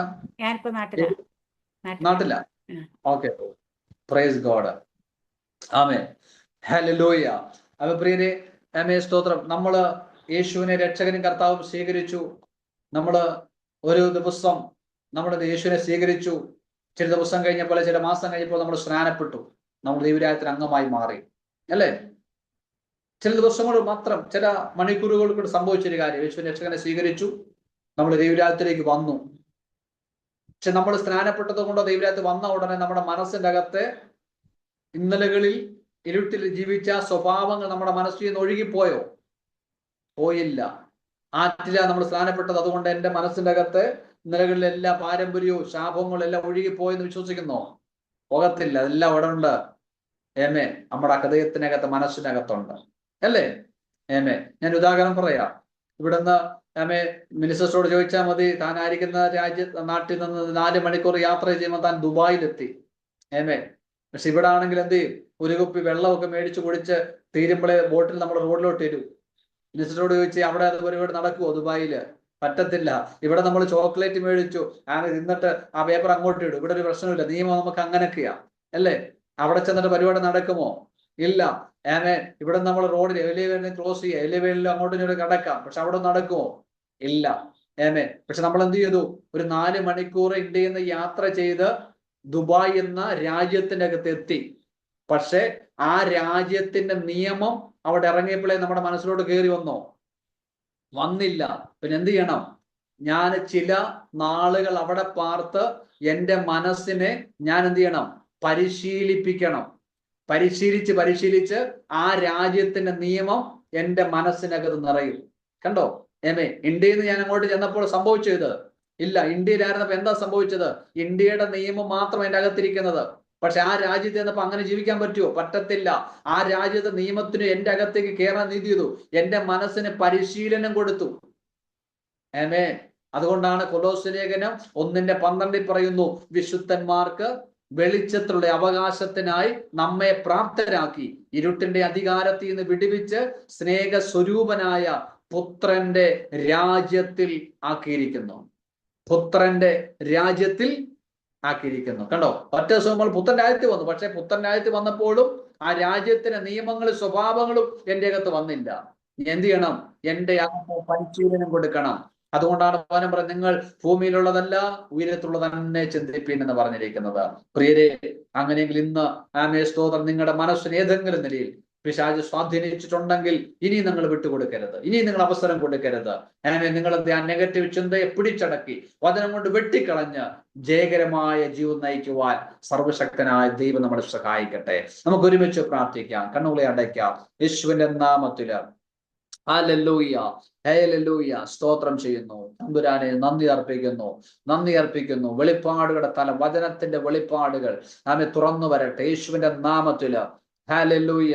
ഈ സാറാമ ജെയിംസ് എന്ന് പറയുന്ന പ്രിയാന്റി ദൈവം പറയുന്നുണ്ട്, വചനത്തിന്റെ ആഴമായ ചില വെളിപ്പാടുകൾ ദൈവം നിങ്ങളുടെ മേൽ പകരും. ഹല്ലേലൂയ. ശക്തമായിരിക്കുന്ന ആമേ ദൈവത്തിന്റെ വചനത്തെ വെളിപ്പെടുത്തുന്ന, ദൈവത്തിന്റെ വചനത്തിന് വേണ്ടി ആമേ നിന്നുകൊള്ളുക. ദൈവം നിങ്ങളെ ഉപയോഗിക്കും. എനിക്കറിയത്തില്ല എന്ത് ചെയ്യുന്നു എനിക്കറിയില്ല, പക്ഷെ പരിശുദ്ധാത്മ പറയുന്നു വചനത്തിന് ഒരു ആർത്തി നിങ്ങളുടെ മേലുണ്ട്. ആമേ വചനത്തിന് ചില വെളിപ്പാടുകളുടെ തലങ്ങൾ നിങ്ങളുടെ മേൽ തുറക്കോ. നിങ്ങൾ ആമേ പരാജയപ്പെടത്തില്ല, നിങ്ങൾ ജയിക്കോ. നിങ്ങളൊരു പ്രാർത്ഥനാ ജീവിതം ആമേ സ്തുതിയുള്ളവരായി ദൈവം നിങ്ങളെ കണ്ടിട്ടുണ്ടല്ലോ. നിങ്ങൾ അനേകരെ പ്രാർത്ഥിച്ച് പുറത്തെടുക്കുമല്ലോ. നിങ്ങളുടെ വാക്കുകളോ നിങ്ങളുടെ പ്രവർത്തനങ്ങളോ അനേകർക്ക് ഒരു വിടുതലായി മാറുമല്ലോ. ഇന്ന് ദൈവനോട് പറയും, നിങ്ങളുടെ ജീവിതത്തിൽ ഇതിനകത്തിരിക്കുന്ന പ്രിയരെ, നിങ്ങളെ വിശ്വസിച്ച നിങ്ങളുടെ ജീവിതത്തിനകത്ത് വചനത്തിന് ചില വെളിപ്പാടുകൾ ദൈവം തുറക്കും. നിങ്ങളുടെ കാഴ്ചപ്പാടുകളെ ദൈവം മാറ്റും, നിങ്ങളുടെ സ്ഥിതികളെ ദൈവം മാറ്റും, നിങ്ങളുടെ അവസ്ഥകളെ ദൈവം മാറ്റും. ആമേൻ. വചനമാ വിടികൾ കൊണ്ടിരുന്നു, വചനമാ വഴി തുറക്കുന്നത്, വചനമാ വിഷാദനെ ഇല്ലാതാക്കുന്നത്, അവന്റെ തന്ത്രങ്ങളെ വെട്ടിക്കളയുന്നത് വചനമാ. അതുകൊണ്ട് നിങ്ങൾ വചനം വിശ്വസിച്ചു യേശുവിന്റെ നാമത്തിൽ. ഹല്ലേലൂയ. യേശുവിന്റെ നാമത്തിൽ അധികാരമുള്ള യേശുവിന്റെ നാമത്തില് ആമേൻ. ഡോറുകൾ തുറന്നു വരട്ടെ, വഴികൾ തുറന്നു വരട്ടെ യേശുവിന്റെ നാമത്തില്. Thank you the Holy Spirit. ആമേൻ. ജോലി ഇല്ലാതെ ആരെങ്കിലും ആയിരിക്കുന്നു, ഞാൻ പ്രാർത്ഥിക്കാൻ പോകുക. മക്കളില്ലാത്ത ആരെങ്കിലും നമ്മളെ കേൾക്കുന്നുണ്ടോ? ഇന്നത്തെ വിവാഹം കഴിഞ്ഞിട്ട് കുട്ടികളില്ലാത്ത ആരെങ്കിലും ഇന്നത്തുണ്ടോ? യേശുവിന്റെ നാമത്തിൽ. ഹല്ലേലൂയ. എല്ലാവരും ഉണ്ടോ? ഉണ്ടെങ്കിൽ കരം ഉയർത്തിയാട്ട. ജെസി ഷിബു ഉണ്ട്. എത്ര വർഷമായി ഇതിന് താളുണ്ടോ? കാണാം. Okay. Thank you the Holy Spirit. കഥാവ് ചെയ്യും. ഞാൻ ഇതുപോലെ കഴിഞ്ഞ ഇടയ്ക്ക് ഒരു സൂമില്, എനിക്കൊന്ന് 1 വർഷമായെന്ന് തോന്നുന്നു, 1-2 വർഷമായി, ഒരു പ്രാവശ്യം വന്നപ്പോൾ തന്നെ എന്ത് ചെയ്തു, മക്കളില്ലാത്ത ഒരാളോട് പ്രാർത്ഥിച്ചു. അന്നേരം തന്നെ അവരുടെ അകത്തുനിന്ന് കൈവശമൊക്കെ പൊട്ടി. അതിൽ എനിക്ക് കാണാൻ പറ്റിയ അന്നേരം തന്നെ എന്ത് ചെയ്യും, അവർക്കൊരു ഡെലിവേഴ്സ് നടക്കുന്നത് എൻ്റെ അനുഭവത്തിനുണ്ട്. ഒത്തിരി പേർക്ക് 20 വർഷം 16 വർഷം 5 വർഷമൊക്കെ ആയവർക്ക് വിവാഹം കഴിഞ്ഞിട്ട് മക്കളില്ലാത്തവർക്ക് പ്രാർത്ഥിക്കുമ്പോൾ മക്കളുണ്ടായ ഒത്തിരി അനുഭവങ്ങൾ എനിക്കുണ്ട്. ആമേൻ. കർത്താവ് അത്ഭുതം ചെയ്യും യേശുവിന്റെ നാമത്തിൽ. തലമുറയില്ലാത്ത പ്രിയ കുടുംബത്തിന് തലമുറയുണ്ടാവട്ടെ യേശുവിന്റെ മക്കൾ യഹോവ നൽകുന്ന അവകാശമാണ്. ഉദരഫലം ദൈവം തരുന്ന പ്രതിഫലമാണ്. ഞാൻ യേശുവിന്റെ നാമത്തിൽ ഞാൻ കർത്താവേ ഗർഭത്തെ തുറന്നു പ്രാർത്ഥിക്കുന്നു. സംഭവിക്കട്ടെ കർത്താവേ. ഈ ജനത്തെ ഞാൻ ബ്ലസ് ചെയ്യുകയാണ്, അനുഗ്രഹിക്കുന്നു. ഞാൻ ഒരു പ്രവചനത്തിലേക്ക് പോകുന്നില്ല, പരിശുദ്ധം അങ്ങനെ അനുവദിക്കുന്നില്ല. കാരണം ഞാൻ മുമ്പേ പറഞ്ഞു, നിങ്ങളുടെ പ്രവാചകൻ നിങ്ങൾ തന്നെയാണ്. ഹല്ലേലൂയ. അതുകൊണ്ട് ഞാൻ പ്രാർത്ഥന നിർത്താൻ ആഗ്രഹിക്കുകയാണ്, ഞാൻ പ്രാർത്ഥിക്കാൻ ആഗ്രഹിക്കുകയാണ്. ഹല്ലേലൂയ. ആമേൻ. ഞാൻ ഈ പ്രസംഗിച്ച വിഷയത്തിനകത്ത് ഏതെങ്കിലും സംശയങ്ങൾ നിങ്ങൾക്കുണ്ടെങ്കിൽ 1 മിനിറ്റ് നിങ്ങൾക്ക് എന്ത് ചെയ്യാം, ഞാൻ സമയം വിട്ട് നിങ്ങൾക്ക് ചോദിക്കാം. ഏതെങ്കിലും വിഷയത്തിൽ ക്ലിയർ ആകാത്തതോ അല്ലെങ്കിൽ സംശയങ്ങളോ ഉണ്ടെങ്കിൽ എന്ത് ചെയ്യാം, ആ വിഷയത്തോട് ബന്ധത്തിൽ മാത്രം ആ വിഷയം, ഞാൻ സംസാരിച്ച വിഷയത്തോട് ബന്ധത്തിൽ ഏതെങ്കിലും സംശയങ്ങൾ അല്ലെങ്കിൽ മനസ്സിലായിട്ടില്ല ഭാഷ, അതൊന്നുകൂടെ പ്രസംഗിക്കല്ല, ഒറ്റ വാക്കിലൊന്ന് വെളിപ്പെടുത്താൻ പറഞ്ഞുതരണം. അങ്ങനെ ഉണ്ടെങ്കിൽ നിങ്ങൾക്ക് എന്ത് ചെയ്യാം, സമയം ചോദിക്കാം. ഇല്ലെങ്കിൽ ഞാൻ നിങ്ങൾക്ക് വേണ്ടി പ്രാർത്ഥിക്കാം. ഏതെങ്കിലും നിലയിൽ നിങ്ങൾക്ക് മനസ്സിലായില്ല, അല്ലെങ്കിൽ അത് അങ്ങനെ ആയിരുന്നോ എന്നുള്ള സംശയമോ തിരുത്തേണ്ട ഭാഗങ്ങളോ ഉണ്ടെങ്കിൽ thank you the Holy Spirit. ഇല്ല എന്ന് വിശ്വസിക്കുന്നു. ഞാൻ പ്രാർത്ഥിക്കാം. കണ്ണുകളടയ്ക്കാം. പരിശുദ്ധ കർത്താവേ, പുത്രനായിരിക്കുന്ന യേശുവിന്റെ നാമത്തിൽ പ്രിയനെ, ഞങ്ങളുടെ ഭവനങ്ങളിൽ ഇരുന്നു കൊണ്ട് പലയിടങ്ങളിൽ പല സാഹചര്യങ്ങളായി ഞങ്ങളെ ഒരുമിച്ച് ഇന്ന് ഈ സന്ധ്യങ്കൽ സൂം പ്ലാറ്റ്ഫോമിൽ ഒരുമിപ്പാൻ സ്വർഗം ഞങ്ങളെ സഹായിച്ച കൃപകൾക്കായി ഞങ്ങൾ നന്ദി പറയുന്നു. കർത്താവിന്റെ മഹത്വമുള്ള കരത്തിലേക്ക് കർത്താവെ എന്നോടൊപ്പം ജോയിൻ ചെയ്ത തന്റെ കർത്താവ് മക്കളെല്ലാവരെയും ഓർത്ത് പ്രാർത്ഥിക്കുന്നു. ഇതിന് നേതൃനിരയിൽ നിൽക്കുന്ന മിനിസ്റ്ററെ ഓർത്ത് ഞങ്ങൾ സ്തോത്രം ചെയ്യുകയാണ്. പ്രിയമകൾ കർത്താവ് ഇങ്ങനെ കർത്താവ് മീറ്റിങ്ങൾ ആമെ കർത്താവ് കൂടുവാൻ, അവിടെ ജനത്തെ കൂട്ടിവരുത്തി കണക്ട് ആക്കുവാൻ ദൈവത്തിന്റെ പരിശുദ്ധ പ്രസാദം തോന്നി. ഇങ്ങനെ കർത്താവെ ആമേ ദൈവസന്നിധിയിൽ ഒരുമിച്ച് കൂടി ഉപവാസത്തോടെ പ്രാർത്ഥനയോട് അടുത്തു വന്ന് 21 ദിവസക്കാലം പ്രാർത്ഥന നടത്തത്തക്കവണ്ണം ദൈവം സഹായിക്കുന്ന കൃപകൾക്കായി നന്ദി പറയുകയാണ്. ഇതിനകത്ത് തലവണക്കിരിക്കുന്ന എല്ലാവരെയും പ്രിയന്റെ കരത്തിലേക്ക് സമർപ്പിക്കുന്നു. ഏതെങ്കിലും നിലയിൽ അവരുടെ കഥാവകത്ത് ചിന്തകൾ കൊടുത്ത് ഇല്ല ജയിക്കത്തില്ല, തോൽപ്പിനി ആമേ ജീവിതത്തിനകത്ത് മുന്നേറ്റം ഉണ്ടാകത്തില്ല, ആമേ പരാജയത്തെ കുറിച്ച് സംസാരിക്കുന്ന നമുക്ക് ഇന്ന് ഞങ്ങൾ അതിനെല്ലാം ബ്രേക്ക് ചെയ്ത് പ്രാർത്ഥിക്കുകയാണ്. വലിയ ദൈവപ്രവൃത്തി വെളിപ്പെടണം. ഈ മെസ്സേജ് ഒരു ജീവിതത്തിൽ ആഴമായ വിടുതലുകളെ സംഭവിക്കണം. വലിയ ദൈവ നിയോഗങ്ങൾ ഉണ്ടാകണം. സ്വർഗം അത്ഭുതങ്ങളെ ചെയ്യും. അനുഗ്രഹിച്ചു പ്രാർത്ഥിക്കുന്നു, കൃപയിലേൽപ്പിക്കുന്നു, യേശുവിന്റെ നാമത്തിൽ തന്നെ. ആമേൻ. കർത്താവ് സഹായിക്കട്ടെ. സമയത്തെ അനുവദിച്ച പ്രിയ വിശ്വാസിക്കും കേട്ട എല്ലാ പ്രിയവർക്കും നന്ദി അർപ്പിക്കുന്നു. കർത്താവ് സഹായിക്കട്ടെ. എനിക്ക് തോന്നുന്നു ഇതിനകത്ത് കരുനാഗപ്പള്ളിയിൽ ഒരു ആന്റിയുടെ കാര്യം പറഞ്ഞു. ഞാന് കരുനാഗപ്പള്ളിയിൽ ഒരു പുതിയ പ്രവർത്തനം തുടങ്ങി. ഒരു 4 ആഴ്ച ആയതേ ഉള്ളൂ. കരുനാഗപ്പള്ളിയിൽ ആരെങ്കിലും ഉണ്ടെങ്കിൽ എന്നോട് സമീപിക്കാം, നമുക്ക് ഒരുമിച്ച് കൂടാം.